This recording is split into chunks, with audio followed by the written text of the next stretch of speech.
Shalom, this is I.S.U.P.K Wednesday class. And as usual, we're teaching the truth of the Bible. The Bible is a black man's book. We're the real Jews the Bible speaks of. White man's a goddamn devil.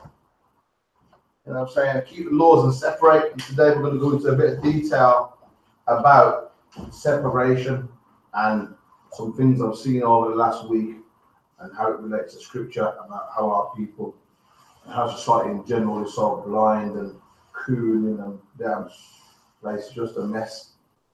You know, but first of all, let me open up with Jeremiah 2 and 33. Jeremiah 2 and 33. This is an important scripture. This nicely outlines a good theme for the class. This is a good scripture for the vibe of the class today. Okay. Jeremiah, the 2nd chapter and the 33rd verse. Why trimmest thou thy ways? Why trimmest thou thy ways? Meaning, you know, what, like trimming your beard even? That's a good one. Trimming your afro, because they don't like it. What did I say about hair? It's unprofessional. You know Shaniqua? Was you on a radio show? I think it was a slavery one time. Oh, that's slavery. We went and did a radio show with a sister. For those of you that aren't aware, there's a sister that has, I think her name's Shaniqua Paris. Look her up on Facebook. Very pro-black. She does a good radio show. I think she's got a bit more mainstream now. She's gone up a little. She was on the news the other day. Proper ITV on the TV and that, and she was saying about how they don't like you to have an afro and whatnot, you know, with the work. Man, I should have used it. I'm like, it's on the Facebook still. I might have to look through and see if I can find an article, because if you see the comments, she did a little clip for ITV News talking about how, I'm sure you've heard stories of people with the dreadlocks. I mean, we don't do locks, but you know, people who are lost, some of our people who lost, they like to have locks and stuff. And the white man sees it as a black culture thing, I think, most of the time. And even our people just afros, you know, cane rolls, and black hairstyles, they don't like it. They say it's unprofessional. You know what I'm saying? Most time, if you go through the city centre, 12 o'clock lunchtime, everyone's leaving the offices for lunch and whatnot. You see all the niggas that do have suits on, you know what I mean, that are up in them nice offices doing nice high-paid jobs and got a suit and tie. A lot of them have bald head and a shaved face because they trim their ways. And the sister was outlining things like that. And people getting told at job interviews, you can get the job, but you got to like sort your hair out. It looks unprofessional. You know what I'm saying? A lot of time you might see me on video. I like to have my hair loose, man. You know what I'm saying? I just like it like that. I know it look a bit, you know what I'm saying? It look woolly, shit. Christ himself, my hair like that. That's how I like it. You know what I'm saying? It like this sometimes. It's easier to manage. But I like it out. You know what I'm saying? Personally. You know what I'm saying? But anyway, the comments on that sister's clip was outrageous, man. They were saying things like, this woolly-headed bitch, ABC, she got pubes for hair. This bitch got pubes for hair, she just stopped complaining, and all kind of fuckery. That's out of order, man. I'm gonna have to find a link, man. You know what I'm saying? For that, after halfway through, and show the comments, because boy, just read a few, you get the spirit of the white man. And you know what's funny? You know what's funny? When a white man wants to chop off his schlong and get a vagina stitched on or whatever they're doing, cutting holes and adding on fake titties and all that nastiness, yeah. What do they say? You know, accept them. That's their life choice and whatnot. But when we want to have our natural hair, we should shut up, stop fucking complaining. You got pubes on your head, you know what I mean? Trim that, you're unprofessional. But a man tucking between his legs and putting a bra on, you know what I'm saying, a lipstick and all that sort of shit, that's okay though. The white man's a goddamn devil, man, you know what I'm saying? And by doing anything that means you're compromising to fit in with them, you know what I'm saying, that makes you as bad as all them who allow that training shit, man. Separate from them completely, man. Don't trim your ways in any way, shape, or form. You know what I'm saying? That's a lot of our people, got our people feeling ashamed to be black. You know what I'm saying? Like you see that doll test, where it was mentioned the other day, Commander GEN.YAHANNA's video on Monday. And if you watch it, you see the shame in the little black girls when they're asked, what doll do you prefer? They said a white doll. And what doll do you look like? And they point to the black one and they're like, lean back and everything like that. They don't want to be associated with it. You know what I'm saying? And that sort of shame there, that's trimming your ways, man. In the adult context, it might be trimming your beard, you know what I mean? pretending you don't like DMX and whatnot, you know what I mean? You go football with them white boys after work and whatnot, you're trying to fit in with them when really you don't like it, man. You're studying that, watching the sports and the news, so you got someone to talk to them about at the end of the day, you know what I'm saying? And all kind of fuckers to fit in with them. Don't do it, man. You know what I'm saying? Let me get that one more time. Jeremiah 2 and the 33rd verse. Why trimmest thou thy way to seek love? To seek love, because that's what it boils down to. You're trying to get these devils to love you, and why would you do that, man? Why would you do that? Like, there's another scripture that says every beast loveth his life. They're not the same as us, man. Everything they do should show you that. Like, we make soulful music. We had times when we were being whipped and all that. Yeah. Then during them times, you would have thought, man, people should make a song. I want to just kill myself, man. Fuck all this. This is terrible. I can't live like it. No, man. We were making songs a little bit sad, but you know what I mean. There was hope in it. There was still spirit. It was nice. You know what I'm saying? You can listen to that shit now, and you get them people on top of the world singing all that nails through your eyelids, jungle. What do you call it? Not jungle. Yeah, heavy metal and grunge and gruff and or whatever you call it now. Heavy metal and everything. That's the major. Like, you know, they're sick in the head, man. They're sick in the head. That's why we're not. We are completely different to them. And like the Bible says, every beast loveth his life, man. You know what I'm saying? I just bought a fish tank the other day. You know what I see? All the one type of fish stay in one corner. All the other type of fish stay in another corner. And you know what I mean? Like, it's the Bible, man. Every beast loveth his life. You don't see sheep and cows chilling, just mix up, and you know what I mean? In little groups of 3 cows, 2 sheep, and a donkey, and then over there another 2 donkeys and a sheep and a cow. Just it doesn't even look right. Even look at what the hell's going on there. It looks natural, and it is more natural when the sheep are in one place, the donkeys are in another place, the cows are in another goddamn place. But we just love some heathens, man. We can't help it, man. We can't help it, and that's leading me on to a story that happened to me the other day. I was in a. Should I name the place? Should I name the place? I don't want to shame their business, man. It's a brother's business, but I was in a Jamaican food shop the other day, and they had a charity tin collecting for somewhere in Pakiland, and I was like, yo, I ordered my food, and as I walk in, the manager was chatting and open up conversation with me already. I didn't know at that point he was the owner. But when I'm waiting for my food, because you know they take long in them yardie shops. Here.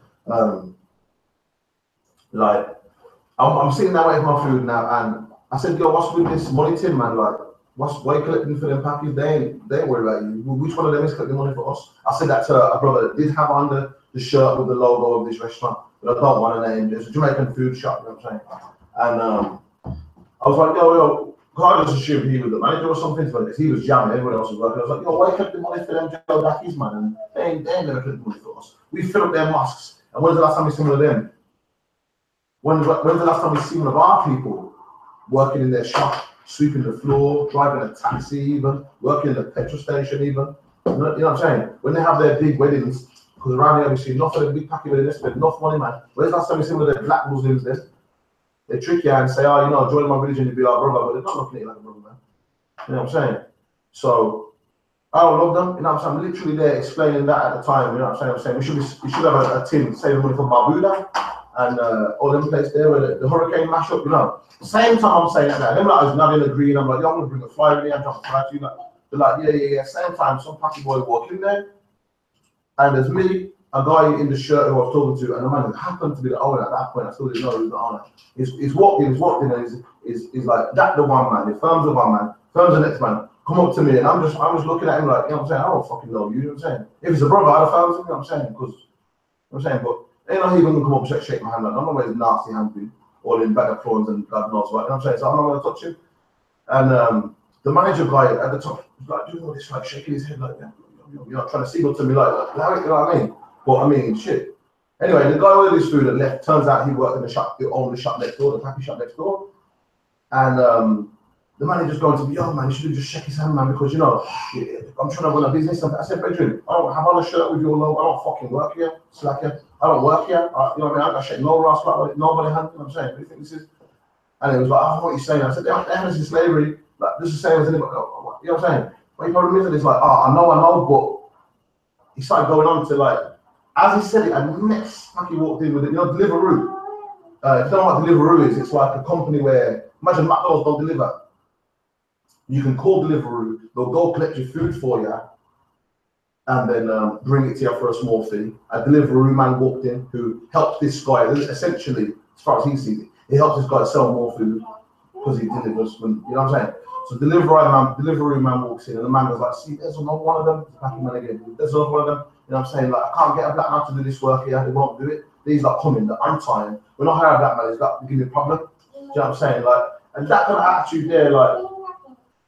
I mean, the scripture said, I'm going to get to, I've got a scripture right for that, you know what I'm saying? I'm going to get to a scripture right for that, but let me get Hebrews 10:25. Let me get Hebrews 25. Like, this is the point, like, you're just more concerned about making money than helping your nation. Like, that packing man, yeah, he will hire his cousin when his cousin don't even speak English. You're ready to tell, yo, excuse me, where's the bread? Where's the bread? Not English, you know what I mean? And he'll hire that packet, he'll hire another packet. I would rather your shop can't open until 11:30 and we're supposed to open at 6 o'clock. If it means I give a brother a job, one of them he runs never. You know what I'm saying? Rather my bill go late and pay to the next month. You know what I'm saying? The vibe, like, as far as that guy could see, the points he's making are totally valid. Like, I hired a black man and he was late. James, don't do that.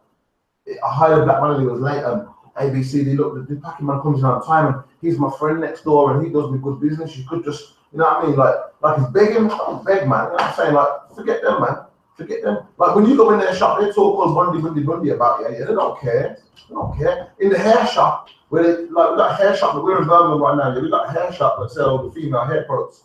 They don't care. Man, I was with my wife the other day, she asked for something. And the man on Marshall was just like, psh. She asked her, what aisle is so-and-so? The guy is like, it's pointing where it is, but it's more like so dismissive and disrespectful. Do you know what I'm saying? And they can't give you no advice, you know, and they don't give them monkeys because they get enough money to get by. They're not trying to, oh, yes, please, thank you, let me help you. Let me help you get that. And we shouldn't be like that, man. And let me get that scripture. This is why we should be hiring our own people, man. And let me give it a scripture. All right. Not for aching the assembling of ourselves to get understand how powerful we would be if we came together in business like Black Wall Street. You don't know about it, you're missing out, man.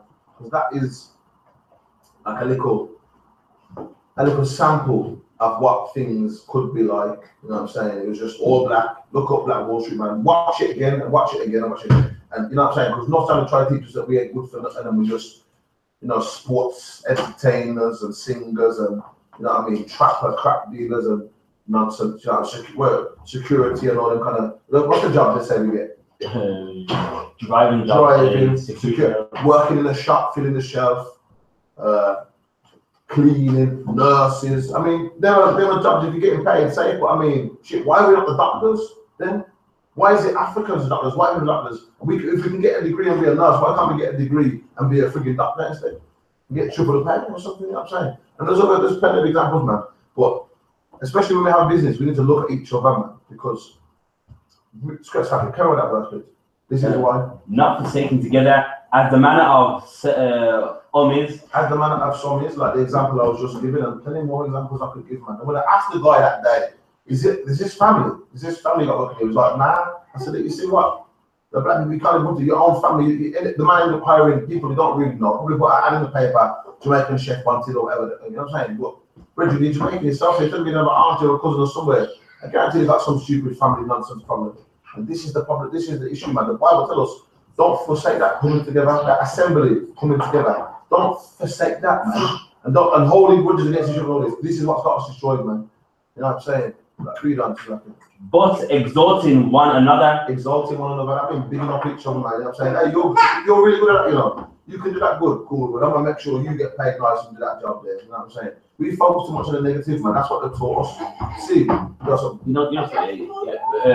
what I wanted to add, that's heavy. Like, we don't exalt one another. That's what in the black community, a lot of the men have low confidence and low self-esteem. Like, they don't want to go out there and get them because they haven't been exalted up. Exactly. They've been beat down like, you ain't good at this, you this, you that. While every other nation, they exalt one another. That's why their men are confident. They're gonna go out there, go to college and like uni. But not every black man, of course, but within the black community, a lot of people do have low self-esteem. That's why they stick to jobs that they feel comfortable with because of the low self-esteem. And a perfect example of that for me is Conor McGregor and Floyd Mayweather. You know what I'm saying? Because that white boy was so gassed up. Even the Americans who Floyd was supposed to represent. Even the Americans who Floyd was supposed to represent, the Americans supported the white Irishman. technically another nation, but because he's white. I mean, he got the Paul Mooney say the complexion for the protection. You know what I'm saying? So they more supported him, and he was so gassed up that he could do it. All his people exalted him. Whereas Mayweather, very much humble as he was, he bossed the guy's head. But well, I can't say it's humble to go. Not far from humble, but yeah, in a way it was, because even his own people were talking shit about him. You know what I'm saying? We got the greatest man. That brother is, was it 50 nothing? Yeah. 50 and nothing. You know what I'm saying? He ain't fighting bombers in the street. That's professional, fully trained boxers, watching their diets, watching their rest time, watching their workout. Somebody's training an ABCD on their case all the time, and he makes them all look like babies, man. He makes it look like he's a big bully, and their little babies knock them all down one by one, like brass dominoes. You know what I'm saying? And we there ain't got nothing good to say about the man, but he's a bit cocky. What do you want him to be? He's a champion boxer. What should he be? You know what I'm saying? That's a small example, but it happens on a grand scale too, where, you know what I mean, like we're so caught up on all the brand labels and clothing and style and all that kind of thing. Like, you might think somebody's cool who go and sell drugs and do stupidness. You know, this is a silly example again, but then people who go uni and them, no one would really say to them, like, someone get locked up for cracking, when they get out, they'd be like, oh, yo, man, good to see you, and all that. Somebody go uni and you don't see them, they come back after 3 years, where you been? Oh, you know, it's not really green, accounting or so and so, nobody don't care. That man should be exalted, man. You know what I'm saying? That's how we're so backwards. The scripture says that the turning the things upside down will be esteemed. That's what's happening today. We should be esteeming each other. We're esteeming the wrong damn thing all completely together, man. You understand? Let me get up to that, bro. Yeah, and so much more, but exalting one another, and so much or as you see the day approaching. As we see the day approaching, as we see what day approaching, son. The kingdom. I think that's a lucky guess, but you're right still. Yeah. As we see that day approaching, one day. So as we said that, and how do we know the day is approaching? How do we know the day is approaching, boy? Go on. The weather is starting to get less jobs. What you got to do? People are waking up. People are waking up, that's one thing, and I'm saying we're seeing nation against nation, all these kind of things. And yeah, people are waking up, that's a good one, because now, especially with the internet and all this, you know what I'm saying? Coming to the I.S.U.P.K. now, we're here since, just before the 70s, waking people up. We've got the school is taking off, the truth is worldwide now, and it's a testament that we are in the last days now, because all these prophecies have been fulfilled, except for the last thing we're waiting for now is the kingdom coming, and a lot of these things has been written from a long time ago, and it's an ancient way of living that really we're supposed to be living like, not this modern thing where we're being told shave our hair and be like a white man, you know what I'm saying? And even again, another example of that, trimming your ways and not esteeming each other is when, like I said, I like to walk around with the afro. You know something? I've had, now I ain't trying to give them no credit, the white man's a devil, I hate them, I burn them. You know what I'm saying? But I've had white people say to me, oh, your hair looks nice. It makes me cringe, but I'm just saying. And then when black people see me in my hair, they don't say nothing. Not that I want them to. I'm just saying observation here. What happened? Black people say to me, yo, what's going on with your hair, man? Like, they think I just can't be arsed or something like this. You know what I'm saying? Like, I like my hair like that, man. That's how my hair naturally is. You know what I'm saying? They grow up and woolly, and I'm happy with it like that. You know what I'm saying? I'm clean and washed, and my belly full, and I'm nice. Oh, what? You know what I'm saying? Like, I didn't trim my ways. This is my ways. You know what I'm saying? So, boy, it's mad. I've had where, like, people tell me, like, let's see with my afro next week, let's see with my hair came on, and go, oh, you look much better now. Last week I was thinking, what's going on with you, man? And I'm like, yo, but listen, mind your ass business, man. Don't watch how I look. You just watch yourself. You know what I'm saying? Like, and that happened a good few times. I have to cuss people out like for that. You know what I'm saying? Because we would never esteem each other. Like, what they should be saying, yo, look, yeah, look like warm, man. Yes, man. Christ like. You know what I'm saying? But true, we don't know. It's a damn shame, man. Is that the end of that verse?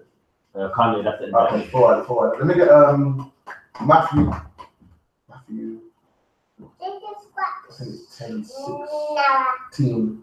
10 and 16. So, I mean, with all these things going on, they will say things to us. The white man's so sneaky. Like, there's no point trying to be sneaky and subtle like him. The Bible says that he is the most subtle beast. That's not our style. You know what I'm saying? Just like he can never run like us and sing like us, we can never be a sneaky rat like him. Don't even try to be. So when they come with their sarcasm, just allow it. You know what I mean? Like when they're saying you got hair like pubes from things, there's no point. You know what I'm saying? Our job is let's get the Bible talk. Okay, Matthew 10:16. Matthew 10:16. Behold, I send you forth as sheep in the midst of wolves. Perfect. And a sheep in the midst of wolves. What does that mean, Kieran? Sheep in the midst of wolves. Can we read it one more time?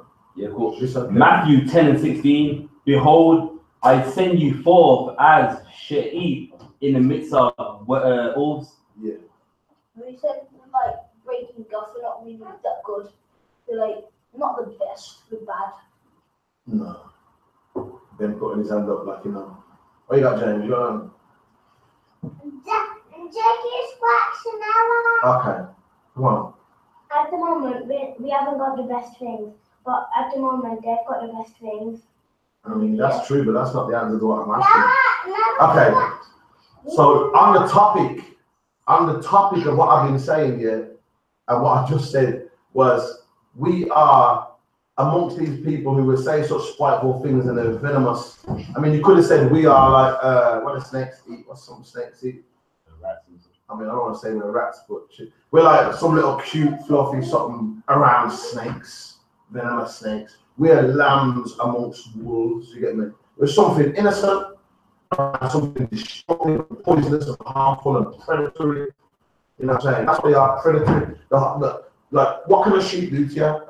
Even in the Bible, tell you, when a sheep is being led to the slaughter, he doesn't fight back. As an example of how Christ was like that. He didn't try and stop what was happening to him when he was going to be crucified. And they're very, they're very just calm and chilled out. And that's what our people is like. We are like we're an easy victim because we don't have the means to fight back just like a lamb don't. You know what I'm saying? That's why the white man look to try to fight us so much. Because a wolf don't go for the big fit bull or the big strong bear. The wolf go for the little one. Even if you see a wolf, if there's a gang of sheep, you go for the small one if one's limping or something. That's the mentality of the white man. You know what I'm saying? Let me read that one more time. Matthew 10:16. Behold, I send you forth as sheep in the midst of wolves. Be therefore wise as serpents. So hold on a minute. Wise like serpents. Now check it here. Right. A rhino have a big horn sticking out of his nose. You can see he's big and strong and aggressive. You know to look at him not to mess with him. If you've never seen a snake before, you just think it's like a big long worm. You wouldn't know something. You know what I'm saying? He's subtle. He's just mild. He hides. He's locked off. He's what? He's got the hidden weapon. You know what I'm saying? Yo, look at him, man. You know what I'm saying? He's wise because he's very, very powerful, but he's not, you know what I'm saying? He's what's the word I'm looking for? Contained is not a good word, I don't know. Read out, let me get it. Wise as serpents.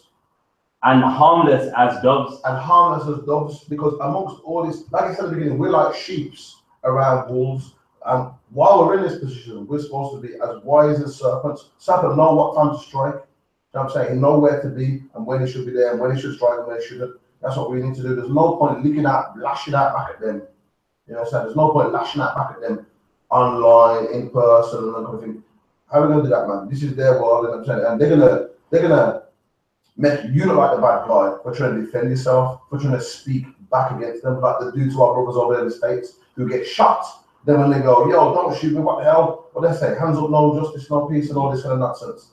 Then we get crushed. We get shot more.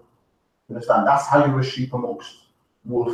So be wise as a serpent, man. A serpent know when to strike.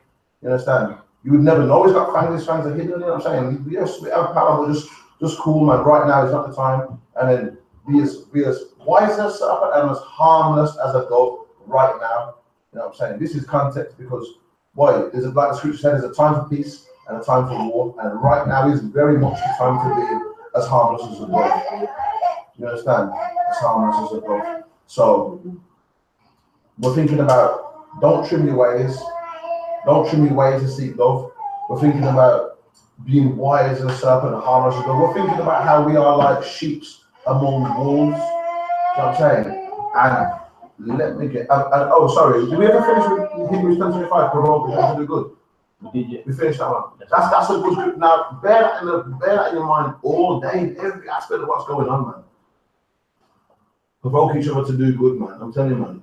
Whether it be, you know, saying something simple as somebody beg you a change or cut you off in the traffic or your family who, no, provoke, don't give up on each other, man. Like, we're destroying people. We gotta have patience, man. But that's what you say, long suffering. We're supposed to be some long suffering. We are long suffering as people, man. Look what we've been through. You know what I'm saying? We're so close to the end now. Don't give up now. Like, we need each other. We're not without each other. Don't be selfish. Like, remember, Moses had a chance to just, all these people that wouldn't listen to him, the seed part for them and everything, and they still wouldn't listen to him. And he had a chance. He had a chance at one point to say, you know what? One of these people, man, I'm going to just start again from me. Since I'm the only one that listen, perhaps my kids are a little bit wisest anyway. I don't know if I was in that position, boy. When it's 12 times the value, you know what I'm saying? But like, that's the patience we need, the patience Moses had with us, the patience that all the prophets had with us, really, you know. And on that, let me get Ecclesiastes 10 and 18, because by not provoking each other to do good, by not provoking each other to do good, and by not esteeming each other, you know, it's destructive. What's that saying? I don't even know who said it, but they say something like, I think it's Churchill actually, who I don't like to quote, but I mean, truth, he said something like, you won't remember the words of your enemies, but the silence of your friends. But your enemy's your enemy, you know what I'm saying? He's supposed to fight you. Do you know what I mean? But if I'm walking with you in the street here and somebody kick off with me, and you watch them two punch my head in, I'm not going to remember them punching my head, I'm going to remember that you didn't help me. And that's what's happening right now.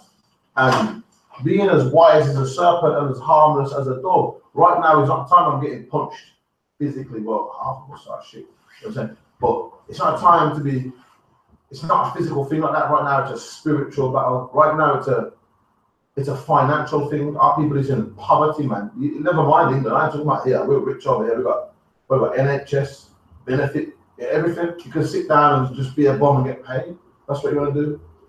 But, you know what I mean? A lot of our other countries, we're in the best position to wake up our brothers over there in the Caribbean, in the South American countries, Brazil and El Salvador and places, Mexico. Some of them places are in dire poverty, man. Puerto Rico right now flooded out, Barbuda, like I mentioned earlier, Trinidad got hit with it. You know what I'm saying? Jamaica's a damn state. Haiti, boy, you think Jamaica's bad, man? Haiti's rough. You know what I mean?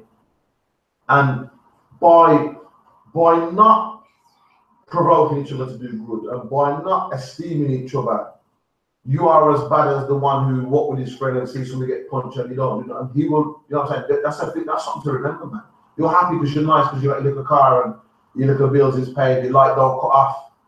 Your food don't run out of food and those kind of things. You know what I mean? If that's enough for you to just look after yourself and done, that's the wrong spirit, man. And this scripture I'm going to address that. Right. Ecclesiasticus, the 10th chapter and the 18th verse. By much slothfulness, the building decayeth. So what that means is, enough times in the Bible, we are called, as a nation, we're called like the body. Here we're being called a building. This is it's a metaphor. So by much slothfulness, the building decayeth. What does that mean, James? Now, I'm talking about how we don't hire each other in business because the man will say, you know what, you black people, man, you're always late. Don't tell me problems about your bloody baby mama drama and coming in stinking of weed. I can't be bothered to talk to you. I can't be bothered to put the work in. So I'm going to just get one of these packy boys who will get there on time, who will get to work on time. And that's how they see it. You understand me?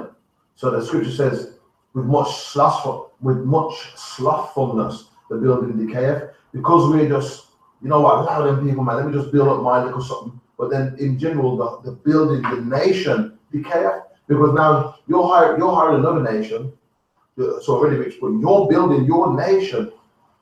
your people are being destroyed through that, because there's a brother, the same restaurant I see, there's a sister outside that begged change all the time now. Yeah, it would be a work, but this dude who runs this business, he got money, man. He's not going to do it because we don't got no future, man. But he could take her, throw her ass into rehab, come back and say to her, yo, I'm going to pay her $5 to sweep the floor in here and greet people as they walk in, pay a little change how I make sure you know to get yourself out or something, do something. We wouldn't do that for each other. When's the last time you said a Chinese man begging? You'd never see that because they look after each other, they're big on honor and respect and that, but we just care about making a quick buck. Do you know what I mean? We just care about making a quick buck, and our building is decaying through that. Let me get that one more time. Do you understand that, James? Okay. All right. By much slothfulness, the building decayeth. So trying to find a shortcut and being lazy and not caring about your people, slothfulness, the building decayeth. And through idleness of hands, the house droppeth the roof. You know what I'm saying? So you're not doing no work, you're not out there in the streets like us putting boots on, raising your nation. You're not trying to hire people even though you're in a position to do so. You're not bothering to try and put yourself in a position to make good money to help your neighbor. Whatever the hell it is you can do, you might can put boots in the ground, you might can put money in a tub, you might can give a brother a job. You know what I'm saying? You ain't trying to do nothing. That's slothfulness, man. You're idle, your hands is idle, man. Can I get one more time from the top? I like that. Yeah, by much slothfulness, the building decayeth, and through idleness of hands, the house droppeth the roof. So do you understand that, boys? Yeah. Yeah? Yeah. Okay. In that case, let me get Sorry. you got something? If I can add, that's heavy because as a race, slothfulness is something that we have. Like everyone thinks, well, black people are destroyed, but I don't need to restore it. Like, yeah, Exactly. you're gonna destroy it, but some magical man's gonna come and fix all this instead of me. Like, what can I do to help? And that's that slothfulness right there. He doesn't think within himself, well, we destroy. You know what? It starts with me. He thinks, well, it starts with my grandkids 10 generations now. But me, I can care about myself. But you know what I mean? If it's fixed by someone else, then it's you. It's you, exactly. And that's a heavy point, but in the point, because saying that they'll be fixed 10 generations down, that's exactly what they think. And Kieran, how do they think it's going to be fixed in about 10 generations down? What do they think is going to fix it? Start paying attention, you two. Do you understand me? Start paying attention. We're saying that our people, like, give me one of them pens, send one of them pens up here. We're saying that the people are saying that rather than doing some work to fix the nation, yeah? Thanks. Rather than doing some work to fix the nation, people are saying, you know what? You know, when my great grandkids, they'll fix things. I'll just give you the answer. They think if they get loads of money, if I just hold it down, just pay a little tax for the white man, leave me alone, I get loads of money. You know, I'm a F up.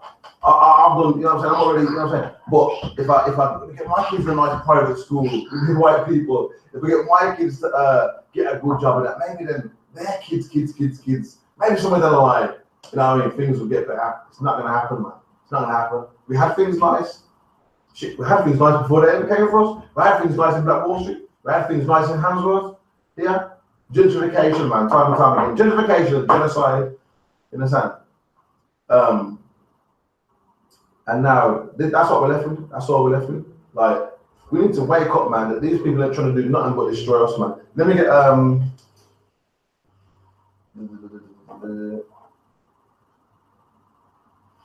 Psalms 73 and 12. Oh, sorry. No. That's a good one, but let me get first, please. Mark 8 and 36. I'm going to go to the second one after that's it. Yeah. All right. Mark 8 and the 36th verse. For what shall it profit a man if he gain the whole world and lose his own soul? What that mean, boy? It means, say if he's given everybody everything and he don't have anything, he's not got anything now. Not quite. Come on, son, man. Pay attention, because you normally do good, man. You let me down today, boy. Pay attention, man. What's up? He's in the world. He's in all the creation. Well, and then not following the law. He's not going to be right with God, is he? Okay, yeah, that's good actually. I wasn't even thinking like that, but that is true. Right. So basically now, he's gained the world meaning. He's rich. He has all the fundamentals, but his soul meaning, everything that's in him, like what he really likes or what he believes, he's lost all that. Yeah. He doesn't really want to shave his face and shave off his hair, but yet he's lost his soul. Exactly. He don't like white girls on the weekend, but he's with them acting like he does. You know what I mean?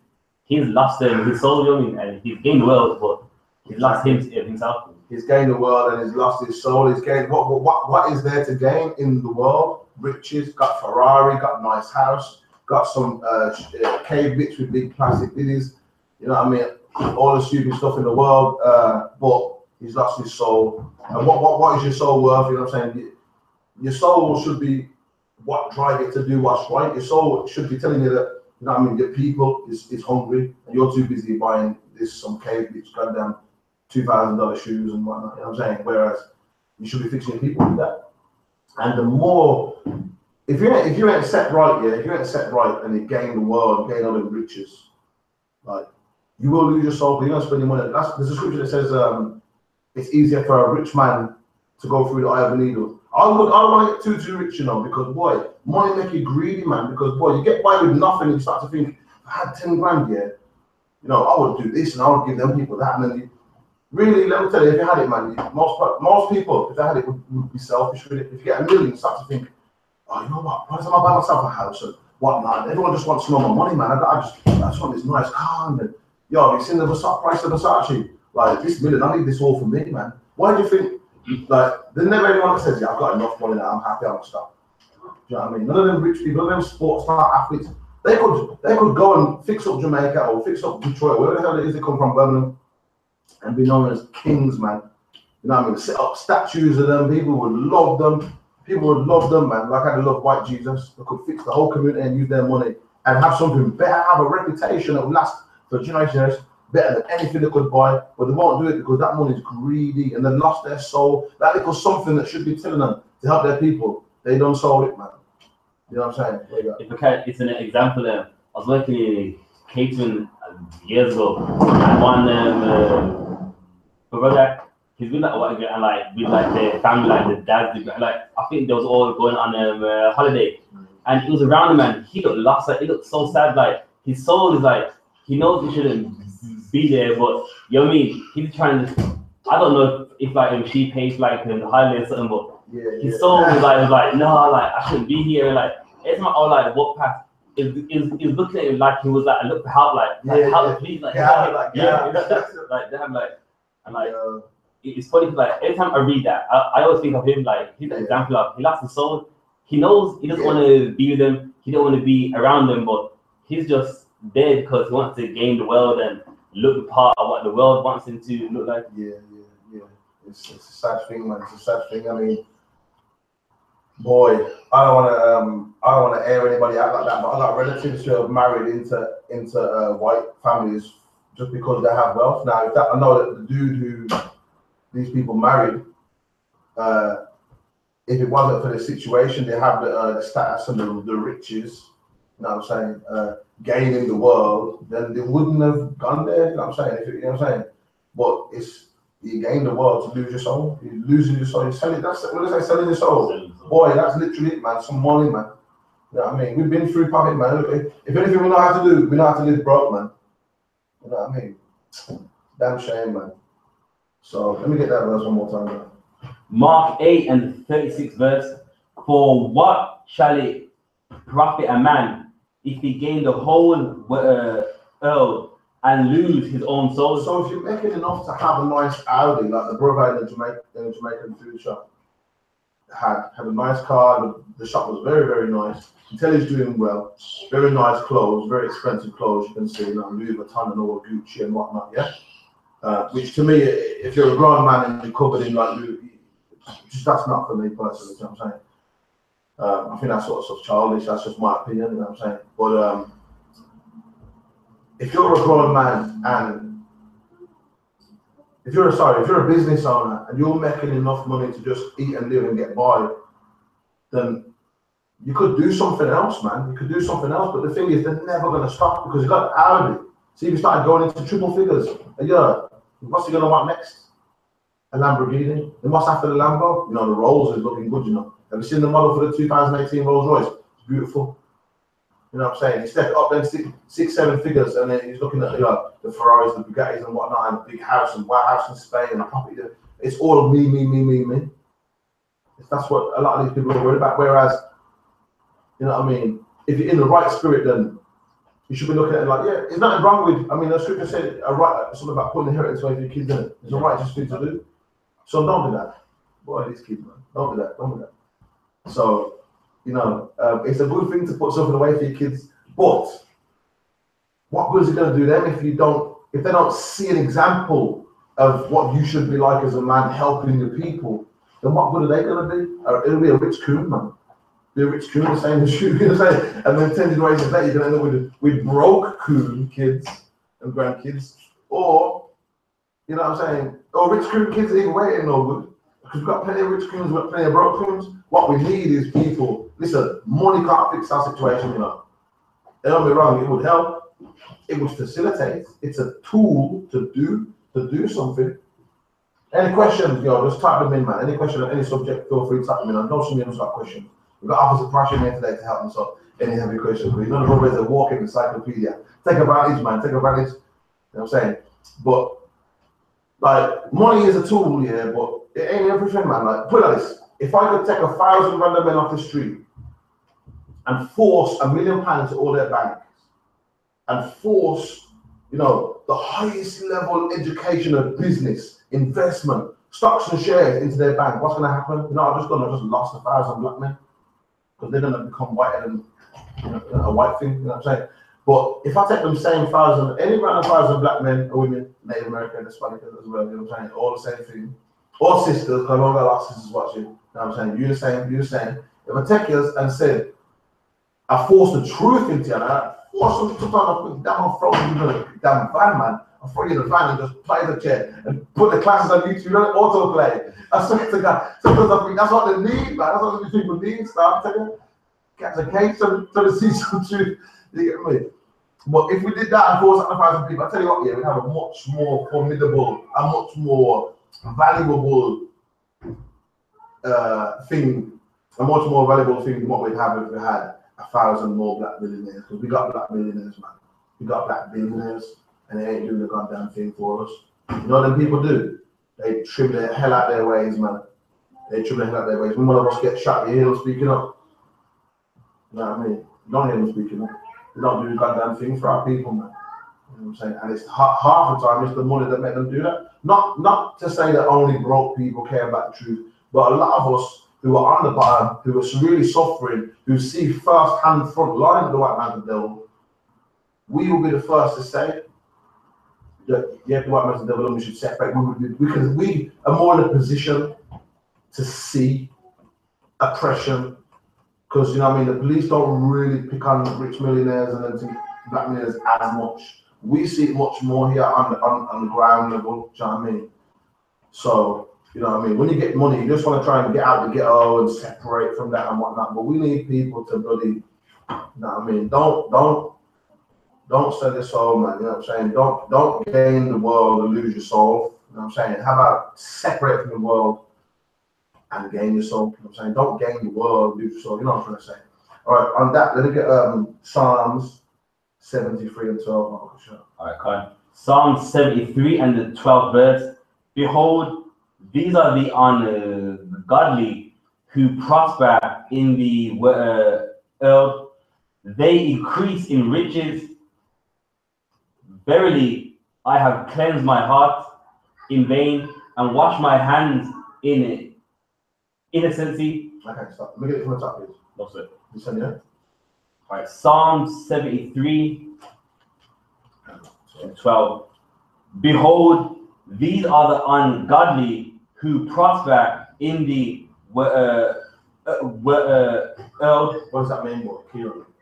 These are the ungodly who prosper in the world. Do you know what it means to prosper? Jen, do you know what it means to prosper? To prosper means to do well. If you have a business or you're just doing good in life and stuff, and you know, you're prospering. Sorry? heathens. Well, I mean, kind of, but what? Okay, let's read on a little more than mine. Listen carefully, yeah? And prosper in the world, they increase in riches. So these are the people. One more time, I'm going to tell you. Behold, these are the ungodly who prosper in the world. They increase. These are the ungodly who prosper in the world. They increase in riches. Increase in riches. So what that mean?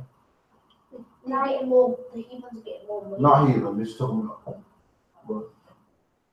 Is that not heathen? What do you got money? I was going to say the rich people. What about them? I was going to say the rich people. They don't do nothing for anybody. Okay, you're halfway there, yeah? These are the ungodly who prosper in riches. You know why? Because what's godly? Godly is loving your brother. Godly is putting your own people first. No, hey, where's that scripture with it? Where's that one? If you can find it for me with the, you know, the meat and the chicken there. I can send it to the evening. Okay. Let me get that one. I think it's a little bit of a breakdown still. Okay, so I'm going to show an example of it's like business and how business should be conducted for the godly. Now, what we think is godly is, you know, what the Christian church just taught us of love everybody and peace and nah, man. One, listen, the black man shouldn't even. If I had a shop, they know they can't come in there, man. And black, listen, I'll pay somebody. I'll pay that crazy woman at the front who's begging for change. I'll pay her. I'll make her a T-shirt and a sign, and make her go down to the Chacha man, the Indian man, Chippy, and say, buy black up with a sign and saying the black owned food shop there and pressure everybody. Same way you come up pressuring in my face. And we got change. Yo, listen, sis, go do exactly what you're doing, but come shop here. You get a meal every day there's somebody if I'm clean. You know what I'm saying? I'll pay her to do that then instead. Better that than it. And I'll say, esteem her, man, wash her up, man, help the system, man, you know what I'm saying? And give her something to do. And like how they aggressively drive us out of business, drive their car out as well, man. And it's ungodly to trim your ways for them. We just read it, don't trim your ways for their love. You know, but it is godly to do this. Deuteronomy, the 14th chapter and the 21st verse. Oh, I didn't have it, so okay, yeah. Ye shall not eat of anything that dieth of itself. What does that mean? What does that mean, Kira? The Hebrews should not eat any animals. See, a pig just dies by itself over there. We can't just go and cook it now. Good boy. Okay, there you go. 1-1. Exactly. Thou shalt give it unto the stranger that is in thy gates, that he may eat it, or thou mayest sell it unto a alien. When it says alien, does that mean little Martian with green eyes and stuff? What that means? The different nations. So essentially, what this is saying is how you should do business is you don't sell that to your, like you give the best to a brother and you give the rest to them heathen, them alien, them strange people. You know what I'm saying? I could say this is an alien land. I've never been to this place before. This place is strange. You know what I'm saying? Don't want to be alien. Unusual, unrecognized, you know what I'm saying? Strange. Alien doesn't mean different, you know what I'm saying? So that's an idea of how if the Packet man come in my shop to buy chicken, that's the chicken he's like gonna get. Let me read it. Can we get that one more time? So, yeah. Ye shall not eat of anything that dieth of itself. Thou shalt give it unto the stranger that is in thy gates, that he may eat it, or thou mayest sell it unto the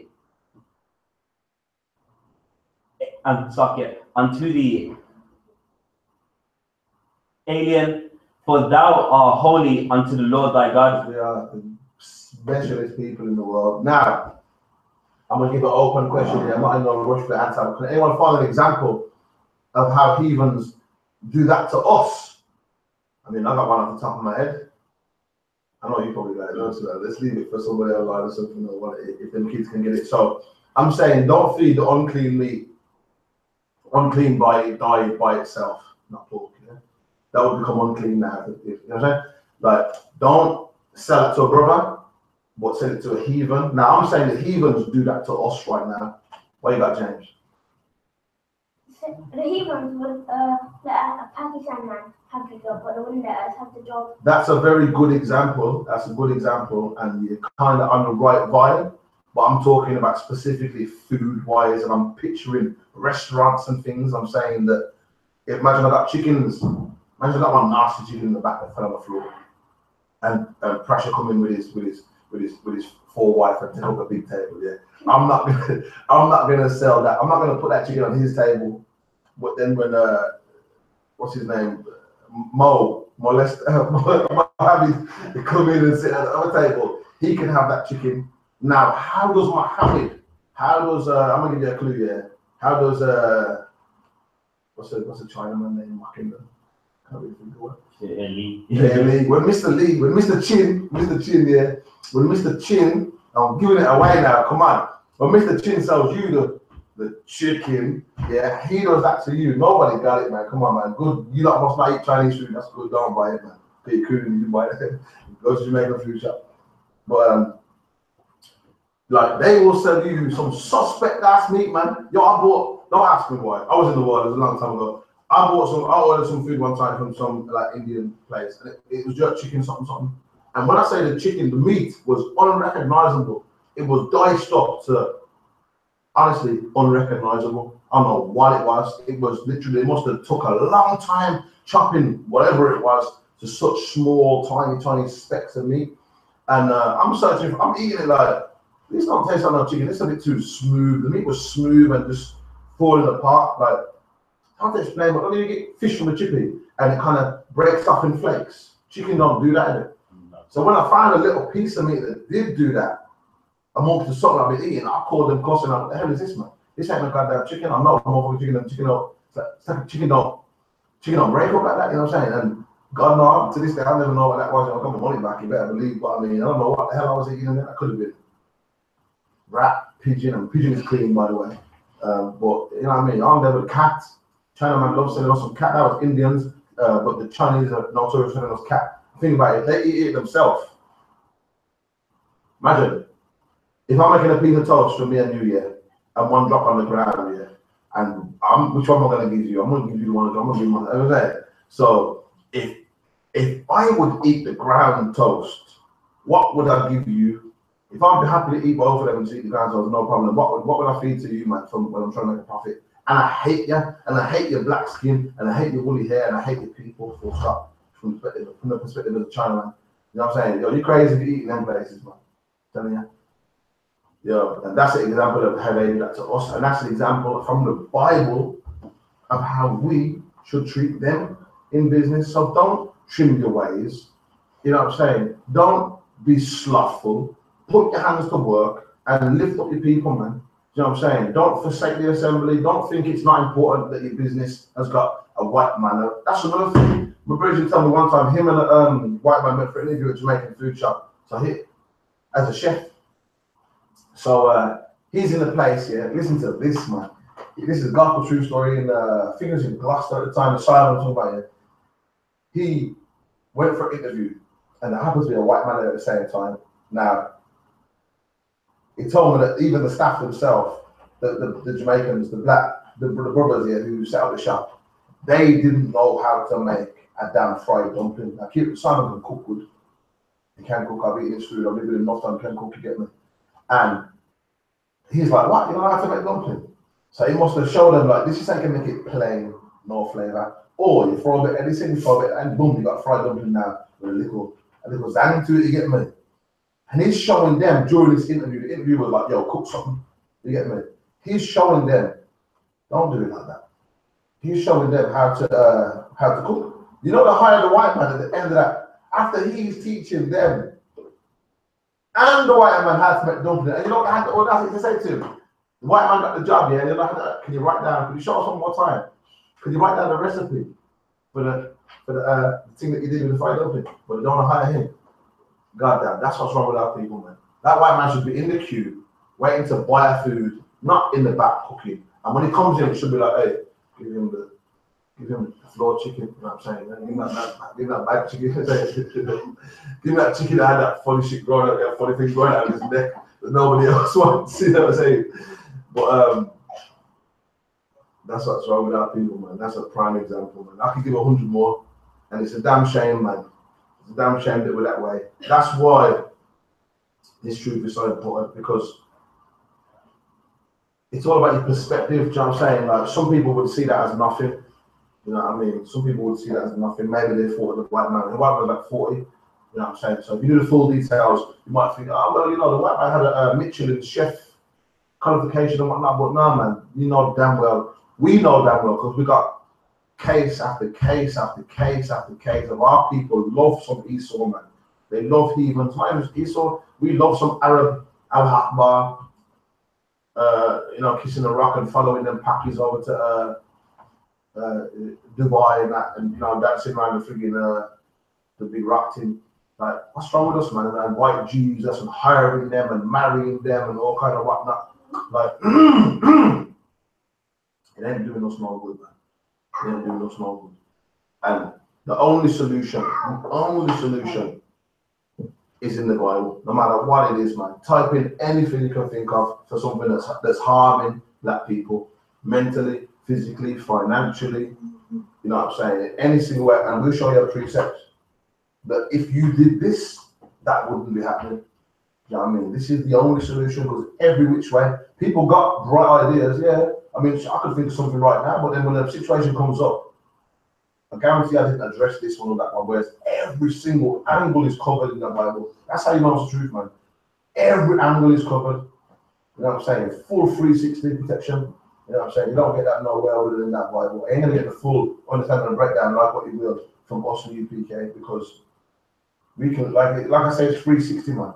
And all them other Christians, off-brand Israelites, if you want to call them, they're Christian to me. All them other Christians, Islam, they're Christian to me. All them to us, they're Christian, man. All them up there, I'm gonna try and make you do. Yo, you're not gonna tell me with my things riding up my head like that, man.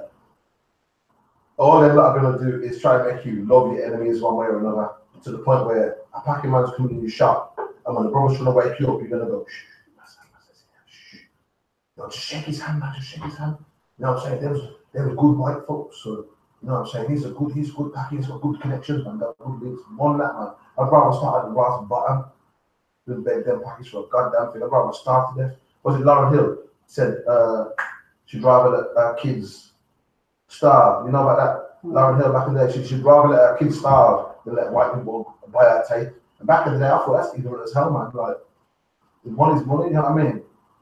But she didn't want to gain the world to lose her, so, you know what I'm saying? I mean, she's in the world and all that, but she was right in that aspect there. You know what I mean? She didn't want to do that. And that's what a lot of our people need to do. It would be better to damn starve than to sell them crackers and chicken, or to sell them packy pagans that worship a frigging illiterate camel jockey pedophile. You know what I'm saying? Muhammad was a pedophile, man. You know what I'm saying? The Quran says he married a child, man, freaking 9 years old. Don't make the call of my little son who's 9, and then standing and see how big a rat's 9-year-old is. How somebody that age supposed to know what they want from marriage wise, man? A big man shouldn't even look at them like you, man. Boy. And that's the people we want to follow and show respect, man. You're gonna trim your waist for that scumbag. He ain't destroyed like we are. He ain't destroyed, and he chooses madness, worshipping rocks and pedophiles. About some illiterate camel jockey. Listen, man. We got people outside the store. We got people on the street who's hooked on rocks in a different way, who need help. Don't show that packing up Anna, man. Show our own people something, exalt them, fix them. If you don't know how, tell what you do. You do 90 days and get in here and we'll show you exactly how, man. You know what I'm saying? If you don't know how, we'll show you how. Like how you need to do with most things, you start at the bottom. If you're not in a position to financially help, if you're not in a position to educationally help, if you can't hire nobody, if you're not in a position to help your nation, you know where you should be? Here on the foundation. We are the foundation for you, man. We are the only people who are going to do anything about the situation black people are in. We are here laying bricks and building the house. And on that, let me get that one more time. Ecclesiastes 10 and 18. You know what I'm saying? We are the foundation. We're the one putting the bricks down. You know what I'm saying? We need all hands on deck, man. It's a big ass house, man. A lot of black folk need to fit in this. I listen to this verse. Ecclesiastes 10 and 18. By much slothfulness the building decayeth, and through idleness of hands the house droppeth the roof. So although yeah, them Pakis have a nice house, yeah, they got nice businesses, they got nice shops, we ain't got nothing. We have to start from the bottom. Do you want to live in the shed of their house? Do you want to live in the cupboard of a white man's house, begging them for your position, or do you want to come and help us build our own house? Because you know what's going to happen? We're going to build our own house. What's going to happen? They're going to beg us to come and sleep in our cupboard. They're going to beg to come and sleep on the floor in our hall, like how we've been begging them. We're going to beg for the scraps, like how we've been begging them for the scraps, man. But we're too ass backwards to realize that the world needs us a lot more than we need them. God damn, I mean, what have Pakis really contributed? You know what I mean? If black people went here, like there's the scripture, we're the salt of the earth, man. You damn right, we're the salt of the earth. Everything in the Bible is 100%, but that verse there, boy, that resonated with you. That's next level. That scripture there got so much applications to it. We're the salt of the earth in so many ways, man. If Pakis disappear, boy, I don't even know. Probably be a lot less suicide bombers. You know what I'm saying? If white people disappeared, there'd be a lot less everything disgusting. And if we went, boy, do you know how much the world would fall apart, man? Think about that. What would Britain be? Think about that. You know what I'm saying? The only reason that any type of justice system exists in any part of the so-called developed world is based on our books. So take us away, Moses and them. What are you left with? Drinking, goddamn, what them healers do with the milk and the blood. You know, them stinking Africans. You'd be drinking milk and blood out of a freaking. They use a skull. They use a skull of the ancestors as a bowl, even once. So you'd have some mix of all that kind of good. Yo, listen, man, you'd have nothing with that us, man. They need us, we don't need them. You know what I'm saying? That. So let me get John. Let's start at 8:33. Is that 2? Yeah, 8:32. I'm not sure. All right, John, the 8th chapter and the 32nd verse. And ye shall know the truth, and the truth shall make you free. Hey, for what that truth, man, yeah, man. Good to see you tuning in. We shall know the truth, and the truth shall make us free. In the context of what I'm talking about, how could it make us free? I can't even, like, all that's on my mind is that, man. You can see the look on his face, man. The packing man tried to phone me. I don't love the packaging, man, at all. Anybody know me? Know that, man. Don't love them at all. And when a man come in, walking all confident, just back, phone one man, back, phone the next man, come to me. And I just stood there, just in the end, I just turned my head because the man was standing there hovering on the statue. Turn my head. I'm not gonna film you. I put my fist to your face before I put it to your fist. Get out of me. Are you this stinker corridor? I hate them. Have to live around in the car and drive. Crappy said, who wants to be? He crappy said the cat was like, they copy us here. Everybody copy us, even when we're in Arab that travels down our ass or that, which is wrong. Yeah. But who copies a packing? Who wants to be like them? They can't even drive. And that's the truth, man. You look, if you don't live around them, yo, think yourself lucky, man, because it's horrible. It's horrible. You can't drive nothing, man. It's damn terrible, man. It's like, it's a read that shit. Also, John 8 and the 32nd verse. And ye shall know the truth, and the truth shall make you free. And the truth shall make you free by, don't drink. I'm fine. Sure. The truth shall make you free. That's enough of that for you, boy. Okay. The truth shall make you free by, at the moment, you have gained the world and lost your soul. You know, you sold your soul, so you're in debt. You are bound. You're trapped. You are just the money got you. You know what I'm saying? Them wicked women got their claws in you. You know what I'm saying? What I say, a hoe is a deep ditch and a snare and all that. Because you're doing all that for the women. Because if women, what is it? You know that's in the Bible about a hoe is a deep that's in the Bible. Yeah, exactly. Yeah. A hoe is a deep ditch in several ways. I'm saying, but like the money got them. The money got them. Sorry, really get that verse again. Oh, the truth make you free. Yeah. So the money got them to a point where like they're not free because they have to do certain things to please the other nations. Whereas what we do, what we think we do. Because like I said, in the hair shop, and I mean sisters know what I'm talking about. When you go in the hair shop, the them packies greet you when you come in. They know your face every week. They know your face. You come in there every week for your weave. How often do women need to change their weave? Every month or something? I don't know. Well, whatever you would, yeah, but like, you know what I'm saying? However often you buy that weave, they know your face, man. They know your face. When you go in for your hair products, your shea butter, and your cocoa butter, and your bloody, all them things there, eyelash extension, and whatever else product you do be using, you sisters, man. You know what I'm saying? Don't be using them things, man. Listen, don't tamper with perfection, man. Don't tamper with perfection. Listen, that's another story. Just allow all the weave, allow all that, man. Just natural is a thing, man. Trust me, man. But they know your face, you know, in the packy shop. And do they hail you up? Do they be like, hey, sister, Sharkeisha? No, they don't care. But when friggin' the stinking packy barefoot sandal, crusty toes all hanging over the flip flops, when them people walk in, it's assalamu alaikum, how's your sister, how's your wife? You know what I mean? And they're all shaking hands and all that. They could have never met before and they shake hands, but not for you. Not for you who spends all their money there. All your money there. Them hair shops wouldn't exist without us. You know what I mean? What you got? In fact, the one around here always arguing. Every time I go in there, he's arguing with the next black woman. That's true. And allegedly, that shop, was that true that it's supposed to rape some girl or something? They say that, but there's no fact. What happened was, one guy went to the shop, he was dating one of their daughters, and they beat him up, so then now he lied and said that they raped someone in the shop. Oh, so okay. It came down to it. Okay, because even though we're all brothers, even though we're all equal, even though if you join their religion, we're all equal. Yeah? They didn't give him a chance to join and convert to Muslim. They found out he was with one of their packy women, and they lost his ass up. You know what I'm saying? That's the kind of people you want to be around. Now, man, you need to separate them, be separate. The point is, though, they do not make the slightest bit of effort to try and accommodate for you when you come to their stores. You know what? They don't respect you, they don't care about them. You know what I mean? And you shouldn't respect them or care about them either. In fact, you should respect yourself and care about yourself more and have some dignity, man, about yourself. Have some dignity, man. You know what I'm saying? Yasharala mean the prince of the power, and if you're a sister, you know what I'm saying, the princess of the power is everything. But how are we supposed to be royalty and bowing to them servants, man? Remind me of that scripture, I've seen servants on horses. And that's what I see today, like that's the equivalent of it. When you're all, oh, yes, come into my shop. They're not doing that for you, man. What's your problem, man? For some bread, for some freaking Louis Vuitton, for an Audi, really? Keep your dignity, man. You can't buy mine. Want that, man. Listen, I've been on the street, man. I ain't nothing.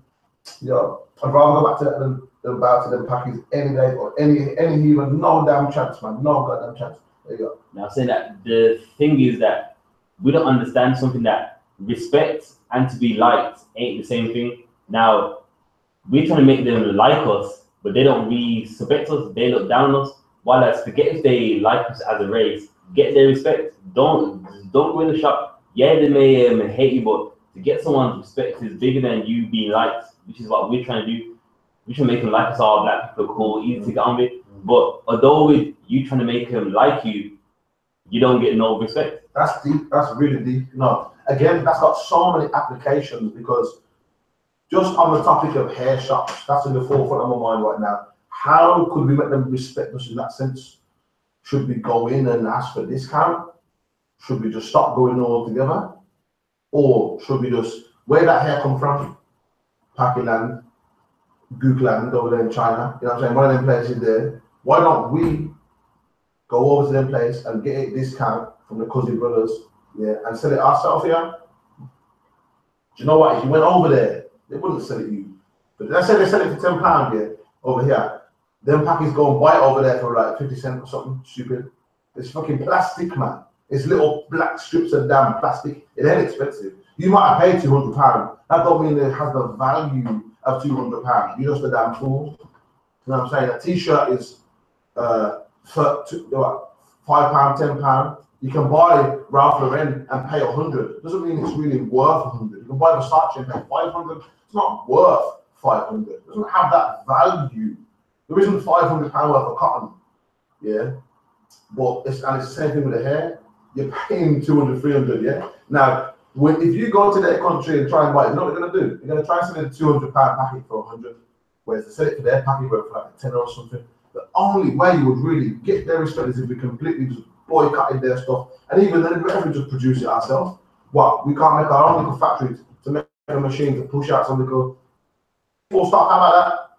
Stop where the we full stop. Go on the YouTube, go on the Facebook, go on you know what I'm saying, eBay, and I'll find them sisters who are, my wife said all the bloody hair people on YouTube, but find the people who are doing them natural hair products, the sisters that have online stores, buy their natural products. Zana, what's that website called? Tahar. It's called Tahar Mind and Body, Tahar, which is the Hebrew for pure.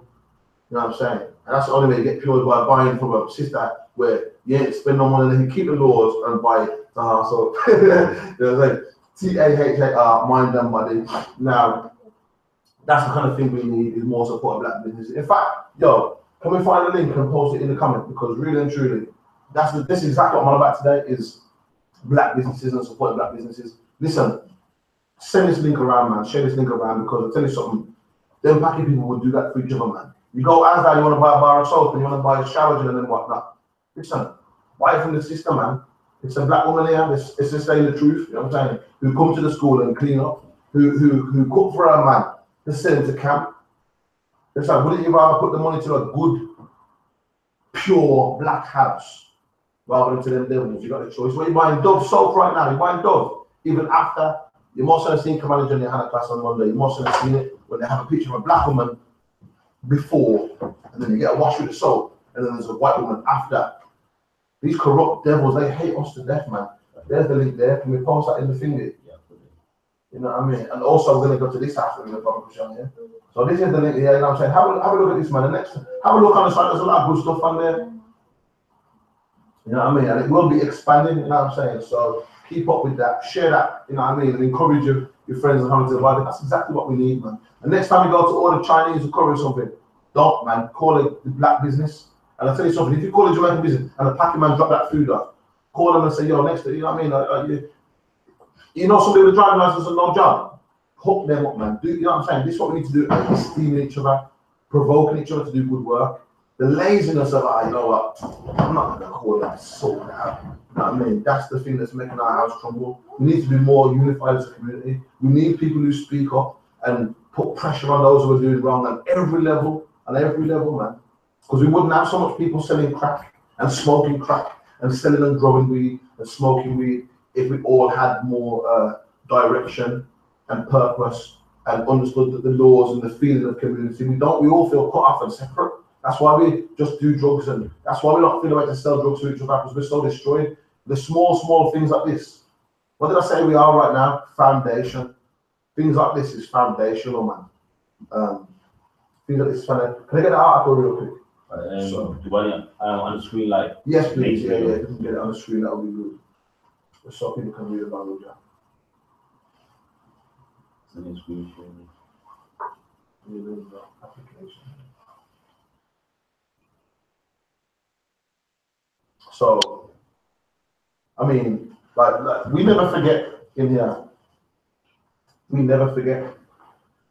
And something I wanted to just bring to our more immediate remembrance. Hey, look at that. Ephraim. No way, man. That's crazy, isn't it? Probably Jewish. Sorry, Jewish, isn't it? Yeah. Goddamn devil. Yeah. Anyway, so this is a story from a young Benjamite boy that was killed. And let's just read the article and see. But this is an example of how much they hate us, man.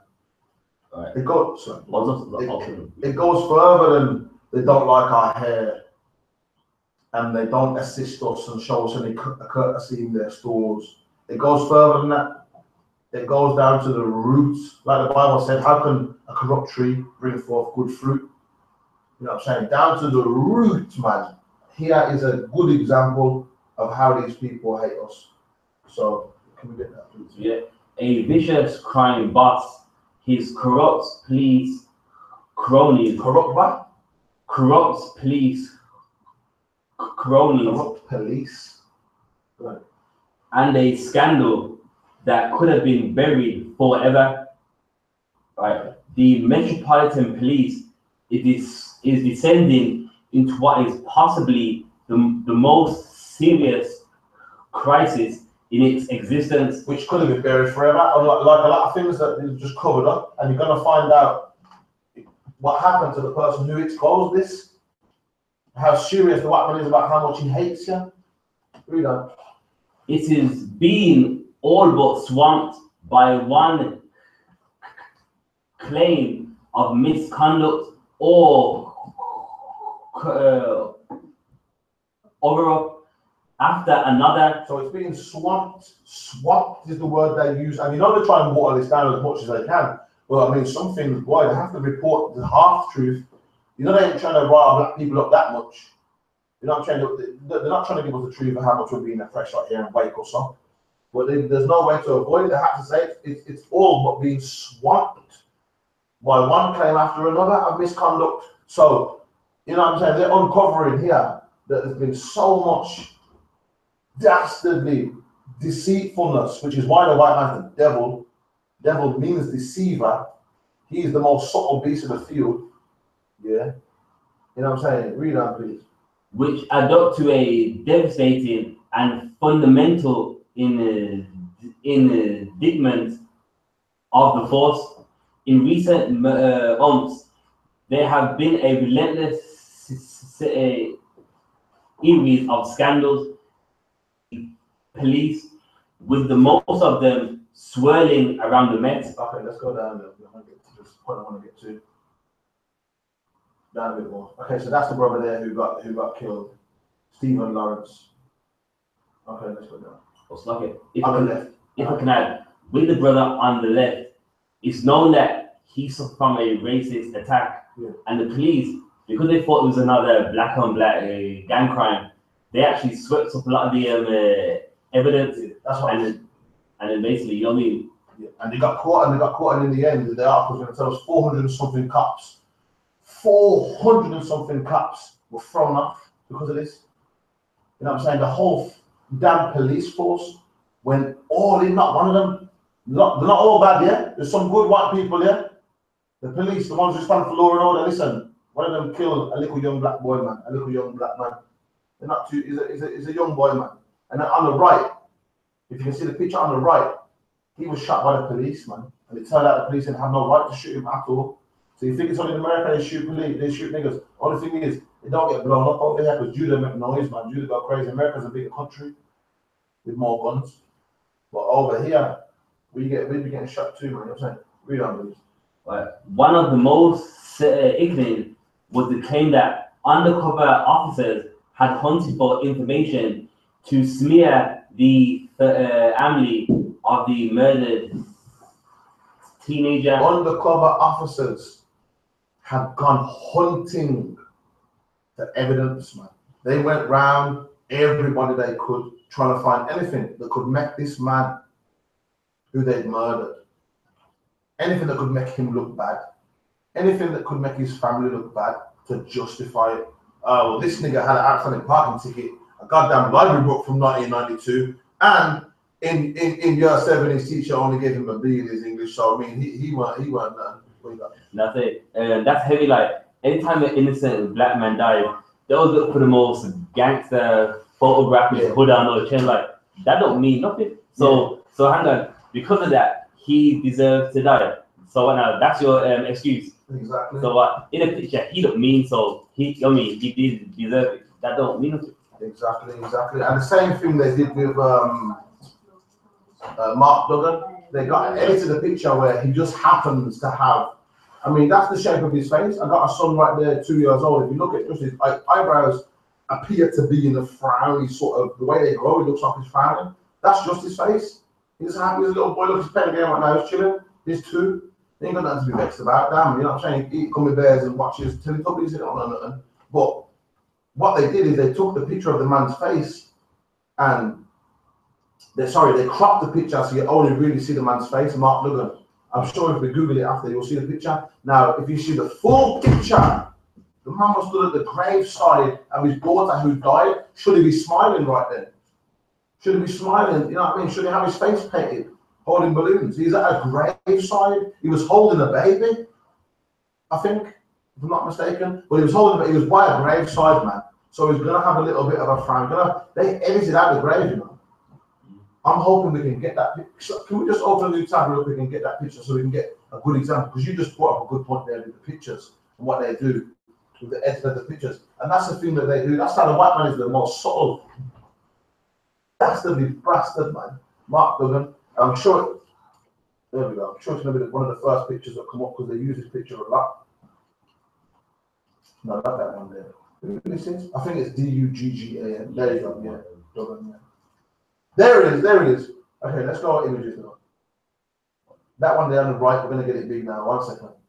Okay, so if we see here on the left, Slacker, could you just go back up again? Awesome. Because there's a good comparison here. On the left, if you hover around this picture, look at the man's face look vexed, isn't it? He's like, yo, give me your phone. You know what I'm saying? But then come over to the right, he's holding a heart, man. So you forgot that bit. You forgot that bit. Where he's holding it, like, what should he be smiling? Is that a grave, man? That's what the white man did. They showed the picture on the left, top left picture. That's the picture the news are pushing around. I can't deny it. He look a bit foggy right there, but look at that full picture. You know, that's something the white man is a specialist of, being subtle, being deceptive. You understand that? It's in the Bible, man. You know what I'm saying? So there you go. That's an example of what Officer Brasher was bringing out right there, how they do that with the pictures. So can we go back to the old time? Yeah. That's a perfect example right there of how what the brother just said is perfectly true. They use the most gangster pictures. And when it's one of their people, what do they always say? One of their people goes wild and kills everyone. What do they always say? He's a caring guy. He's a care. He's got mental health issues. He's got mental health issues. He's a nice guy normally. He's a real cool guy normally. He cares. Oh, he's got kids. He's under a lot of stress. Yo, let's get to it. Read on. It even says that in this article. All right. The family of the murdered teenager Stephen Arendt, in order to head up the damaging in the inquiry into the botched police investigation. So the boy was murdered, and they can't even do a damn investigation because what? Because we just deserve to die. Evidently, we must do according to them because we're dying every day. Not a damn thing's happening about it, man. They're killing us, man. They're killing us, man. Stop trying to bow to them. Stop loving them, man. Read on. Of that racially motivated crime. Racially motivated crime. Is this the first instance? Is this a one-off? Is this common? Are you reading this surprised? Are you hearing this and are you surprised? Would you be surprised if it happened again tomorrow? What are you doing to make sure it doesn't happen tomorrow? I'm talking to the camera, I can't see right now. What are you doing to stop this from happening tomorrow? Not a damn thing, man. You know what I'm saying? What you need to be doing is supporting black businesses, supporting black people, supporting this truth, pushing it, pushing it, pushing it. You know what I'm saying? If you're a man, get some boots on. If you know a man, tell him to get some boots on. If you're a sister, there's work for you to do too, you know what I'm saying? There's a lot of virtuous things we can do. Stitch garments, encourage the brothers, marry a good man. Don't expect to find some man who's already established. You know what I'm saying? What I said, idle hands, man. The house crumble because of idle hands. You know, so you sort of build up a man and then build up you. You build something together. You know what I'm saying? Read on. There have been other claims of male practice. The police are now said to be about to apologize for the use they made of identities of dead children to create fake IDs for undercover officers. I don't really know what the hell that's got to do with the story, but I read that earlier. I imagine they're using IDs of dead kids to go around and be like CID and that. So some kid died around the same time they were born. You know what I'm saying? They've had IDs knocked up for that kid. Perhaps that's how they're going around questioning people. You know what I'm saying? With them. It's weird still, but that's disgusting. That's disgusting, man. That's just typical of the white man. Like they say, he's a Colin Hunter, man. That's like, you know what I mean? Like, you see them white people look to like kill them and put their head on the wall and everything. That's like some nasty. That's like you're lying in a friggin', you know what I mean? You're lying in a bush trying to hide it, lying on next to a dead something, trying to pretend to be, you know what I'm saying? So nobody don't notice you. There's one thing camouflage and trying to blend in, but then people are making fake IDs of dead kids, man. What? Who can rest in peace? You know, it's nothing sacred to these people. No, man, not a damn thing. They're the devil, man. In another development last week, a public inquiry found that a police marksman had no lawful justification for shooting dead 24-year-old gang member Azel Rodney in London 8 years ago. Now, even if this brother was a gang member, I blame the God-man white man who is the devil Bible speaks of, because, you know what I'm saying, he the reason we destroyed, he's the reason we form gangs, to feel protected. That's what a gang does for each other. They look out for each other and they try and get protection, whether it be through their strength in numbers, whether it be through financial protection, protection from poverty, you know what I'm saying, protection from, when they say no snitching, well, that is protection. You look after each other, you know what I'm saying. That's what a gang, that's what essentially that's all about. They look out for each other, and again, they need protection because they feel vulnerable. They feel strength in numbers. A lot of these people, and that's why they do it. That's why they only go around 10 man deep and don't go to certain ends, because they feel vulnerable, man. Big puffy coats in the summer, and it's raging outside, isn't it? Because they feel like buffed up and protected by that. You know what I'm saying? So even if it wasn't a gang, I blame the goddamn white man. Let me tell you something. Probably wasn't a gang. If I was shot tomorrow, they would, by the police, they'd say, "Oh yeah, he was a black supremacist gang member." You know what I mean? Connected to, they'd be sending CIDs trying to dig up my past. You know, as they done here, send undercover detectives and try and dig up your past, and try and dig up any dirt about you. And what dirt did they find? Okay. Nothing. But they sent detectives to go find it. If his family was bank robbers and criminals and all that, then maybe I can understand it. I say, yo, you know what? Maybe they were investigating him and someone else, and they accidentally. No, man. This man is that's even honest. But he wasn't. None of his people was connected to no crimes. There wasn't none. They never did nothing. Same with the other brother here who they shot. What his name is? He was the one. Can we go back up to his picture real quick? So that's him there, I think. Yeah, Azal Rodney on the right. So those two brothers was murdered, and it came out that the police had been making massive efforts. While they should be helping your granny who got broken into, while they should be helping, you know what I mean? When you think they're going to help you because you have a problem, and you reach out to a nation that can't save you. Yeah, as the Bible says, you'll reach out to a nation that can't save you. They don't even care about you. They hate you. They want to destroy you. You're trying to call police for assistance. You know what they're doing? They're trying to make up evidence. They're using dead kids' IDs to try and find a reason to justify the shooting of a young black man who they knew damn well he was innocent, man. He was innocent. They went out hunting for a smear campaign, it says. How is that acceptable? Let's go down and read the next clip. Now, there's a story here with the white man. See from where it says shocking. Hold on. Yeah, no, from here, please. And last May. Yeah, and last May. So this dude had something that was going to blow that all out of the water. How the police are so corrupt. How the only reason this information came out is partly because of this guy, and a whole heap of other information he had about how corrupt the police were. How they imagine. I'm forced to pay council tax, which goes towards the police. So I'm paying for the police to stitch me up. Well, like if I think of the police station right now, I'm thinking they're all in there. Yo, come on, we gotta bust this case. So and so was murdered. Yo, they're covering it up. What's their motive, man? You know what? They're all sitting in their Masonic hall or clan, whatever they have over here. They'll be sitting in them Ku Klux Klan meeting, sitting in their damn police station, covering up the murders of our people, man. And this is what they do to people who try and speak out against it, even if it's their own people, man. This is the equivalent of a coon. Is there a word for a white coon? No, a wigger, maybe. They don't call him a wigger, they call him a nigger lover. Yeah, this is what they do to nigger lovers. Can we get that? All right. And last May, yet another deeply troubling case. The Home Secretary set up an inquiry into a murder of a private detective, Daniel Organ, in 1987. And let me tell you something, the 80s was a crazy time for black people, man. When hasn't been a crazy time, but the 80s was rough, man. And it last, like crazy times. Now, this white man done something that was almost honorable.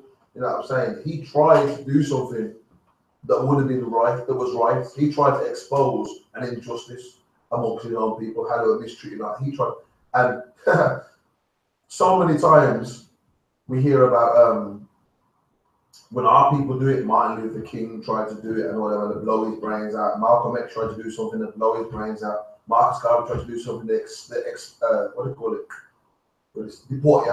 Deported him. And even one of their own people, so they ain't prejudiced in the sense of, you know what I mean, they'll shoot your ass too even if you're white. If you're trying to stick up for niggas. Because I ain't heard about this happening with Chinese or any other people. Long story short, yeah, that white boy, you can see in the picture there, they murdered him too. Theresa May and Max Nicholay. So they're trying to, let's read this over here. Right.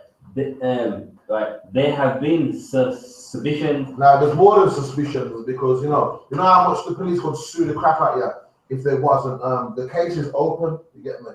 Now, there's more than suspicions, but it just hasn't been proven in court, so they can't say the police are guilty of. But there's overwhelming evidence. That's why there's no lawsuit come out against the Daily Mail for saying this and what they would call defamation of character and slander against the police force, because it's bloody. Just like how they covered up the black man's murder, they covered up this murder. They done murder this white boy for trying to speak the truth. Go on, read that. Suspicion he may have been ill because he uncovered evidence of corruption within the Metropolitan Police. Okay, scroll down a bit. There's a picture of some next one, man. So he tried to talk about the corruption. I'm sure the last thing he cared about, to be honest, was the corruption of black people. Corruption. Down. Corrupting black people. Keep going. But there's the devil again. Stop. Up a little bit. Yeah, one second. So basically, so that white man brought out a load of corruption cases. He's a private investigator, so he's as good as a detective, but he's not a cop. So he's exposing the cops, and they killed him. And that's what they do, man. That's what they do. They don't care, man. Now, this white man you can see here, they're trying to give him the credit. You know, don't get it twisted. The information already come out. The information already done been leaked. But they're making out like this devil here. He's the reason. Oh, because the police commissioner is cracking down. He's not standing for it. I guarantee all them coppers got left with their pension and all sorts of shit. But this stuff here says an enormous purge of corrupt officers. More than 475 police left the force. Now, they weren't left. They were thrown out. That was back in 87, so we're done with that now. 4 hours for that. You know what I'm saying? Almost 500 police. No, which is, you can just click that, and it'll come up. Yeah. You got a question? No.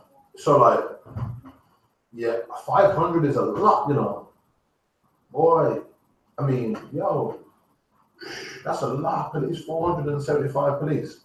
And that's just in that one beginning. I guarantee there was more. You know what I'm saying? So all the police left because of corruption.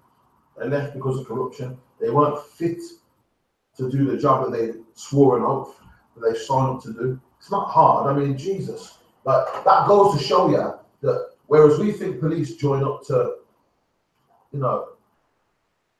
provide justice and provide assistance and create safety and lock up the baddies, so to speak, yeah. They're doing the opposite, man. Because a ton of them got thrown out of the force for being criminals themselves. What you got?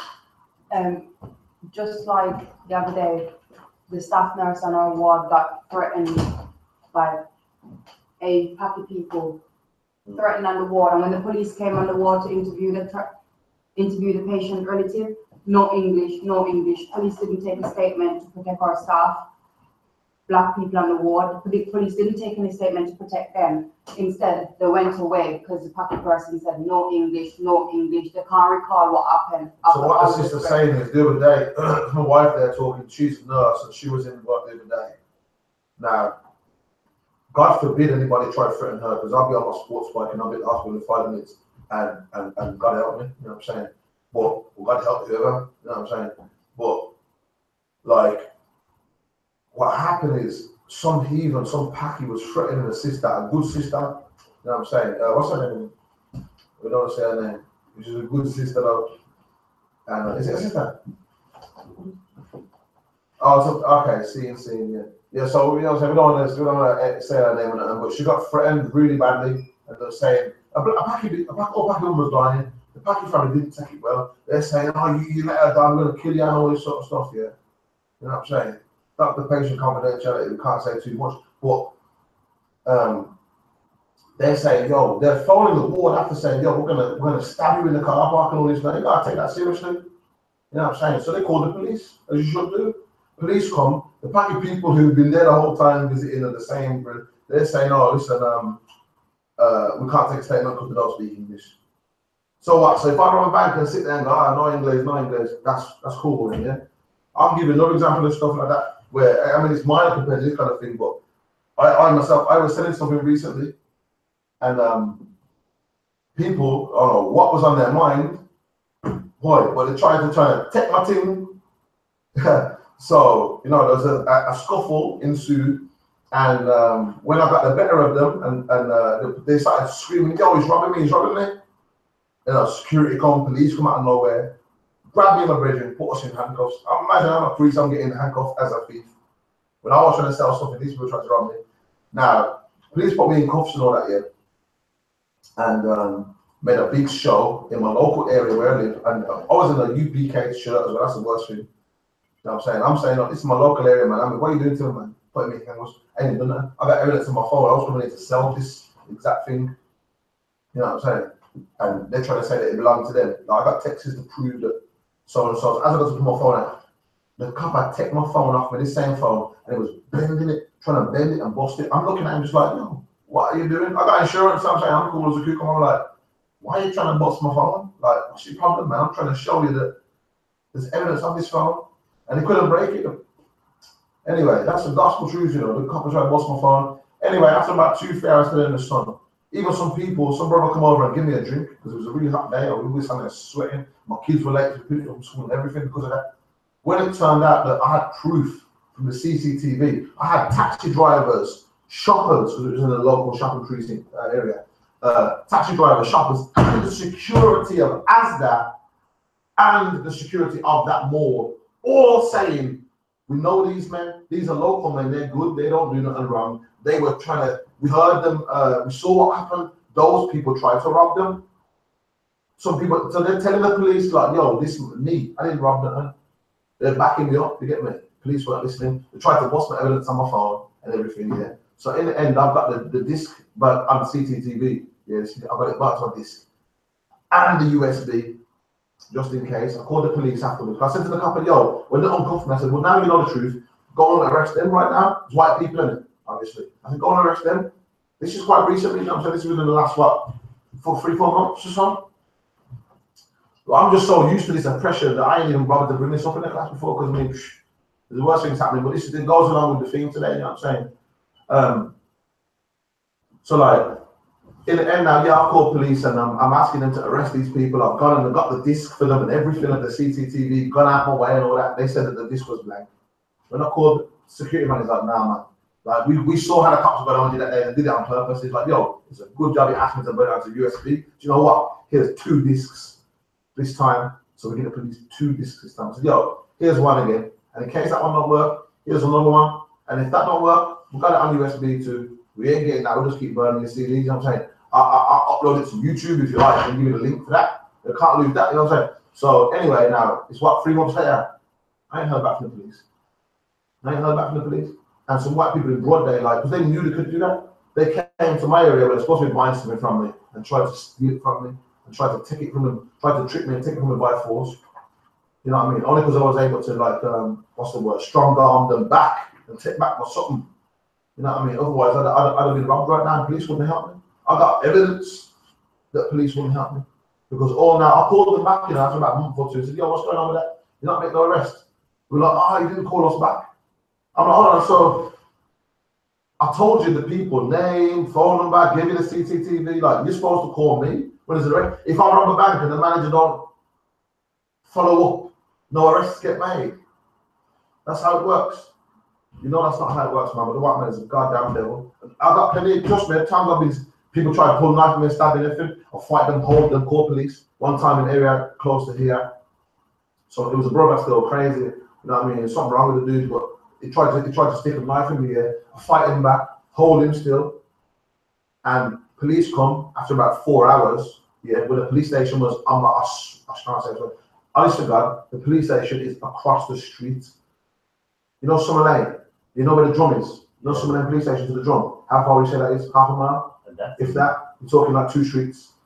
The police took like 4 hours, man. I had to hold that guy on the floor. I was terrified. I was about 17. I was terrified, man, to tell you the truth.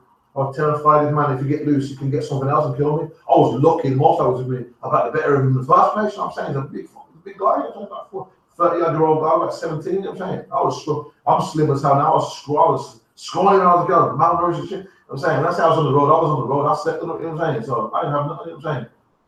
And this dude tried to stab me, and I called the police. They come out for like 4 hours. And I'll give a statement saying this man tried to murder me. He's a brother, so I'm glad he didn't go to jail. At the time, I was a scared kid. Whoever it was, brother or anything, this person tried to stab me. You know what I'm saying? You know what happened? Police never contacted me back again about that. Or now, what, 10 years later or so, police never called me back about that.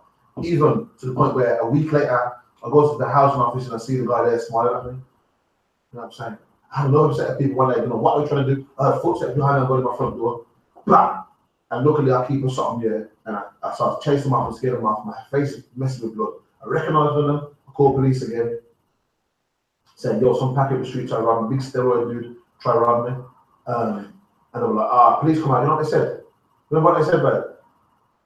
It's your word against theirs. Is that how it works? If I rob a bank, if I rob a Ross bank, would the police say to me, if I'm a bank manager, you know, I know who he was, it's days down the road, he robbed the bank today. Well, you know, it's your word against his. Well, hold on, the money's gone. There's his footprints leading out the place. You know, I've got evidence, yo, that my face is messed up with blood. At least go and speak to the guy, like, he might have hit it. They come to me and was like, it's your word against his. So I firsthand, I mean, this is nothing, this is small potatoes compared to my story, compared to this kind of thing that's going on. Just an example that you might not hear. I could, trust me, I could give you more stories of how the police have not helped, have done me like that. I could give you more. Them are just 3 off the top of my head. Believe me, I can give you more. You know what I'm saying? And that's just me. That's just me. And I've tried to live a quiet life. I've tried to. Trouble finds me. You know what I'm saying? But I've tried to live a quiet life. And them kind of things just keep on happening to me. You're not just going to make me sit up here like some, you know what I'm saying? Tell me. If that rides up my head, tell me, man. But, so this kind of thing, I can relate to that fully. You know what I mean? I can totally believe that. Meanwhile, as again, was it Commander General about that? I was watching the tape like last night or something, and something happened in Texas, and it's the same spirit of them here in England, because you can type it in on YouTube, and I've seen videos of white men with knives swinging around and that, and the police come with guns, but they don't shoot them. But something happened in Texas over some land or something, and I think it's called Prairie Ranch or God knows what, and the what do you call them? The hillbillies then. The hillbillies had their guns all on the trunks of the cars aiming at the police. Police had their guns aiming back. The police, the white boys were saying, look, we're ready to go to war with you. We got our guns, we know our rights. We'll shoot it out with you.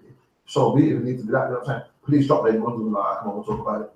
We get shot like dogs for not happening. We ain't got no gun, running away out of fear, innocently, just because we know what they do to us.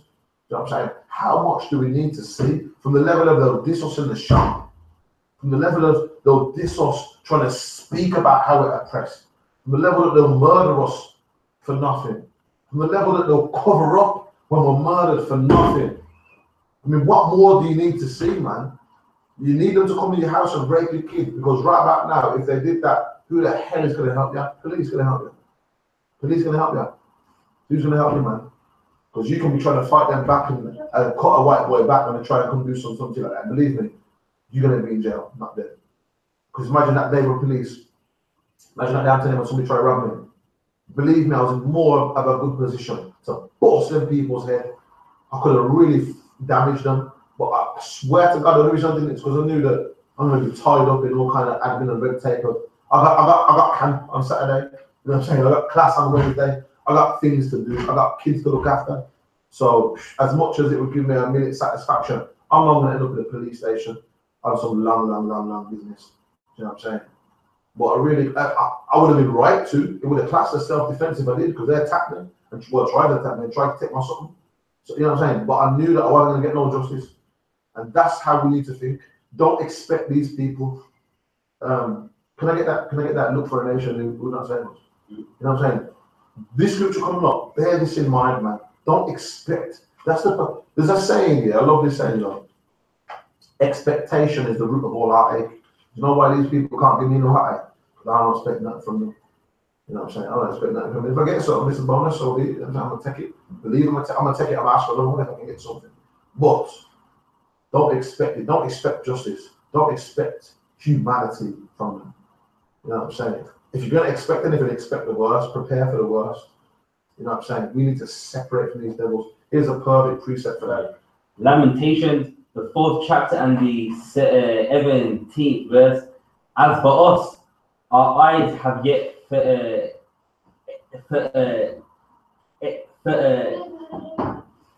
Our eyes have failed. For our faith. What does that mean, Kira? Well, both here, come on, it's 1-1. Let's see when it's coming. Read the full verse, folks. Right.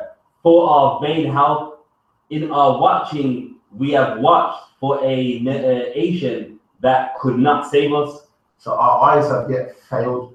With our watching, we have watched for a nation that could not save us. Why?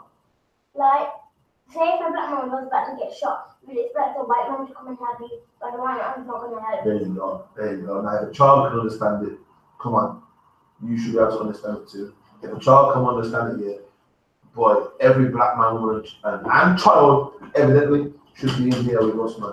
You know what I'm saying? How is it that Christians molest 25 on Facebook today? When I hear gospel music, I lock my car windows. That's the vibe we should have. One of the brothers from the school put that on Facebook, and it's so true. Like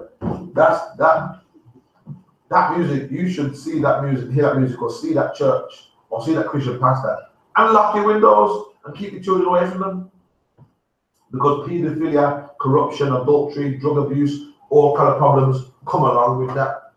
You know what I'm saying? We should separate from them in every way, shape, and form. And anyone who wants to stay with them, they can stay with them. You know what I'm saying? And put them. You know what I mean? Because, you know what I'm saying? That's something we just stop cooling, man. But us here, we've got the truth, man. We should at least do the little effort we can and push, and try and help out. Remember I said about Moses? Moses had patience, man. Moses had so much patience, and these are the kind of people of the Bible we should try to emulate. The Most High chose Moses, man. So he know good why he chose Moses. You understand? We're supposed to be like that. We're supposed to be God-like, and if God like Moses, we should be like Moses. You know what I'm saying? He had the honor of doing the job at Most High. He had that kind of patience. He had enough patience to keep trying with our people. And that's what we should do in every way, shape, or form. You know what I'm saying? Whether it be business, whether it be reasoning, whether it be teaching, any which way you can. Listen, yeah. I should be seeing, like, people been logging in week after week, like, what, like, there's a scripture where it say, you bury your talents. See, if we're giving you something, and you just hiding it, man. I'm giving you something right now. You're supposed to bring back 10. Unless you're sitting in your house with 2, 3, 4, 5 people watching this right now, you ain't doing good enough, man. You ain't doing good enough. Like, when I share this video on Facebook, I tag 50 random people through the mobile app. Something comes up and you can just tap random people in your friends list. I'm the only one who does that. Do that, man. Tag people. I go through my WhatsApp. People who've got my phone number, they know this is the truth. Every week when any class comes out, I send it to every last body in my phone. You know what I'm saying? And so should you do the same, man. That's how things go around, man. Marketing, you know what I'm saying? Send it around, spread it around, man. It's the least you can do. I understand a lot of our people is, we've got people in Gloucester, Leicester, London, Manchester, all up and down the country, all over in the Netherlands and all that. You know what I'm saying? How does it get there? Through being shared, through being spread. You know what I'm saying? Help it, man. Do the most you do. The least you can do, the least you can do. The least you can do is the most sharing physically possible. When classes are on, share. I'm telling you, it ain't enough what's happening right now. It ain't enough. These kind of things here, we can't be the only people who care about this. But we might be the only people who know about this. We might be the only people who this is apparent to right now. You know what I'm saying? We're supposed to wake this nation, man. When we say Kwame Asharala, you know what that means? It means rise Israel, wake up, man. You know what I'm saying? We need to say it for the good of our health. It means something. Wake up, do something, help wake up the people, man. You know what I'm saying? You got something? Okay, so Or something. I do actually in I got a police report. Yeah, for it.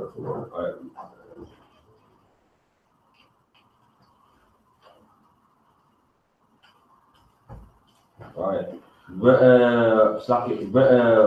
Omens, the 13th chapter and the 11th verse, and that knowing the time, that it is now high time to awake out of sleep. That's right. So it's It's high time to arise from sleep, man. Listen, we've been stoned long enough, man. We've been, you know what I mean? We've been sitting in blues long enough, listening to music long enough, sitting in the studio long enough, playing football and PlayStation and ramping and entertainment long enough. We've been ignoring these problems long enough. We've been sleeping in long enough. We've been content with having nothing for long enough. There ain't no excuse no more. You know what the problem is. Do something about it. Don't leave it for 10 generations down the line. You know what I'm saying? We're here putting bricks in, building a foundation, and we need all hands on deck. You know what I'm saying? This is a big something we're trying to build. This is the world. This is our world here. This is our world we are building. And a nation of people we're trying to wake up. What we're supposed to do? Just me and the Officer Pressure, Crafty, Dunbar, Super Caravan, and them. That's all we have over here in the UK, brother-wise. We should have bare man in there by now. The amount of people we see are watching these classes. You know what I'm saying? By the time 24 hours you check back this link, it have 10 times the views it have right now, because some people's at work right now, slavery and whatnot. You know what I mean? So of all the people who are watching this, man, do the most you can to help other people know the things you know and see how valuable this information is. All the scriptures I wanted to bring out, we ain't got time. Ecclesiasticus 12 and 10, never trust thine enemy, evidently. 1 John 2 and 15, love not the world. They don't love you and your afro, so don't love them. John 15 and 18, the world hated me first. You're surprised they don't love you, they didn't love Christ. You know what I'm saying? They don't love them about people, man. The world hated, you know what I'm saying? First. So John 17 and 16, this is for anyone, if anyone's keeping notes, some precepts here. Love not the world, you know what I'm saying? We brought out John. Proverbs 14 and 25, a good scripture I wanted to bring out. Proverbs 14 and 25 says, deliver souls. That's your job, man. That's your job, is to deliver souls, man. You know what I'm saying? Because a lot of people have gained the world and lost their soul. Bring them their soul back, man. You know how you do that? Not with money, just with a little information, man. Just with a little vibe, esteeming each other, taking a minute to speak to each other. You know what I'm saying? You never know, I might go back to that Caribbean shop and the guy might say, yo, you know what, you're right still. And I'm using black delivery man from now on. And where's that flyer said you had? Maybe he won't. So be it. If he don't, someone else will. You know what I'm saying? Faith without works is dead. That's James 2 and 26. Don't just sit there and say, oh, I know this is the truth. I know this is good. I know the I.S.U.P.K man is right. Faith without works is dead. What good are you sitting in your house believing this? What good are you sitting in your house taking notes that you're never going to read or teach nobody else? Yeah, and with that, I'm going to pass the class to Priest Officer 5,000 Russia. Right, that was a powerful class. Let's give him a hand. Right, we are the I.S.U.P.K, started at 1 West, 125th Street, Harlem, New York, under commanding GEN.YAHANNA. Ruled for a new brother and sister. When a new brother or sister comes into the school, they are off limits for 6 months. They are to be saluted only. They are here to shed themselves of the world. If they need transportation, each will arrange it. After these 6 months, if a brother or a sister has an interest in a particular person, he or she must get permission from the heads to speak to a brother or sister. There is another 6 months in which the brother and sister will court each other. After these 6 months, the brother and sister will get the permission from the heads to marry. Tithes, which is a commandment, Numbers 18 and 21, Malachi chapter 3, verses 8 to verse 10, means 10th in the Hebrew, ma'ashra. 10% of every penny of any increase the Lord gives you. give to the Treasury Department or the teacher police fund, not mandatory, whatsoever amount you would like to give. Upcoming holy convocations, we're still in the Feast of Tabernacles. The closing is Thursday sundown, which is tomorrow sundown. All Akim and Aqua, check the bulletin board in the hallway, and check all I.S.U.P.K social media. If anyone wants to be a trooper in the school, start wearing all black, boots, shirts, pants, headband, and scarf. And with that, rise and face the east. I'm going to say the Lord's Prayer. Abanawa, Shabbat Shemayim, Kodash, Haya, Shankar, Yahweh, Malakwaka, Ratzaika, Haya, Aisha, Barakazar, Kawar, Haya, Washamayim, the Felanawa, the Kam, Cow, Yawam, Wasalaknawa, Kasalaknawa, Kabawafinawa, Wala'a, Kabayainawa, Wanasayawan, Abad, Hawashainawa, Mayan, Rai, Kaya, Laka, Hamalakwa, Waha'ala, Wahapara, Iwalamium, Aman. And what we just said in the English was, Our Father, which art in heaven, hallowed be thy name. Thy kingdom come. Thy will be done. In earth as it is in heaven. Give us this day our daily bread, and forgive us our debts, as we forgive our debtors, and lead us not into temptation, but deliver us from evil. For thine is the kingdom, and the power, and the glory, forever. So be it. Amen. The next word, the Haka, Yahweh, Bahashem, Yahweh Shai, Baba Kusha, Nathanawa, Haka, Larapaa, Kau Makala, Wakau Madawa, Haka, Lataha, Hamatazarayim, Haka, Lahakwiyam, Hamathiyam, Haka, Arakawa, Hatama Garishan, Bahashem, Yahweh Shai, Tawada, Aman. And what we just said in the English was Yahweh, the name of Yahweh Shai, the name of Yahweh Shai, was the power to heal, all manner of sickness, all manner of disease, power to cleanse the lepers, power to raise the dead, power against unclean spirits, cast them out, the name of Yahweh Shai, Thank you, so be. Next one. Barakatha Yahweh, Wa Yahweh Shai, Wa Miyaka Alam, Wa Alahayim, Bataza Bi'ah, Alawaki Hana, Ha Alawakiam, Ha Saranian, Ha Kwatazayanium, Ha Kayalium, Wa Akwafiam, sorry, Ha Kayalium, Wa Akwafiam Yahweh, Bahashem, Yahweh Shai, Tawada, Aman. Right, in the English.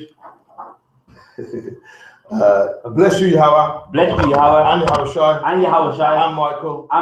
And the angels. Command Generals. The generals. The captains. Officers. The troopers. And the sisters. Yahweh. In the name of Yahweh Shai. The name of Yahweh Shai. Thank you. So be. And the curses. Blessed are you, Yahweh. Blessed are you, Yahweh. Heaven and earth. King of heaven and earth. And all things living. Yahweh. In the name of Yahweh Shai. In the name of Yahweh Shai. Listen to us now. Right now. Send evils and curses. And punishment and destruction. And death to the heathen. That speak against us. Prophets. Teachers. Princes. Priests. Israelite brothers. And the school. Send evils and curses. And punishment and destruction. And death to the heathen. Shake loose the pockets. Of the rich of Israel. That refuse to give to the school.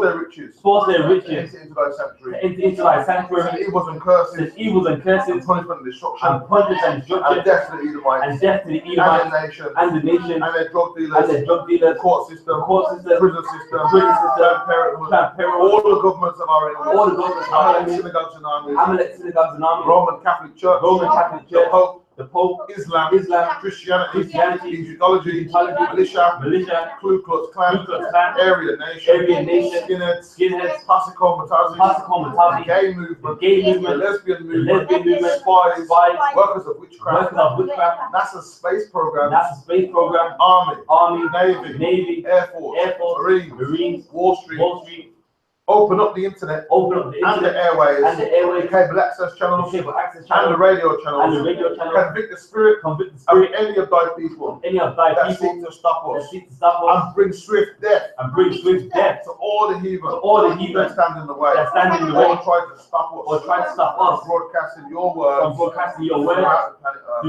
Let loose all the terrorists, for them to go to and fro, through the earth and destroy, cause the terrorists to come against America, and against the UK, and destroy them in their stronghold,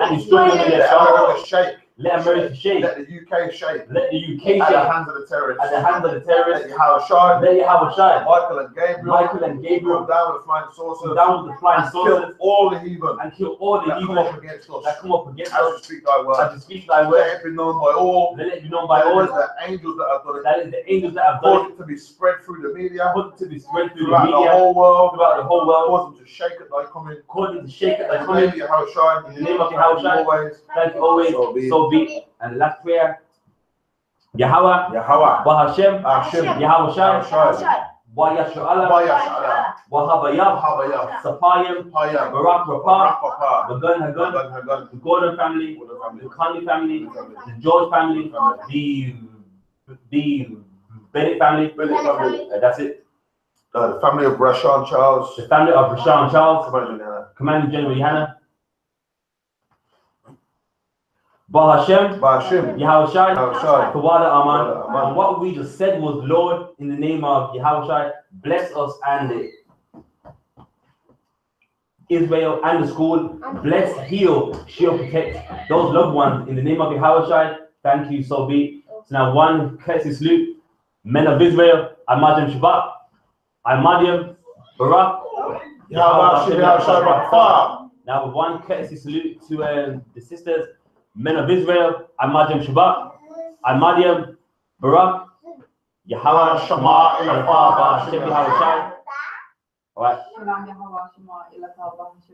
With that, Yad Yamatah, class dismissed.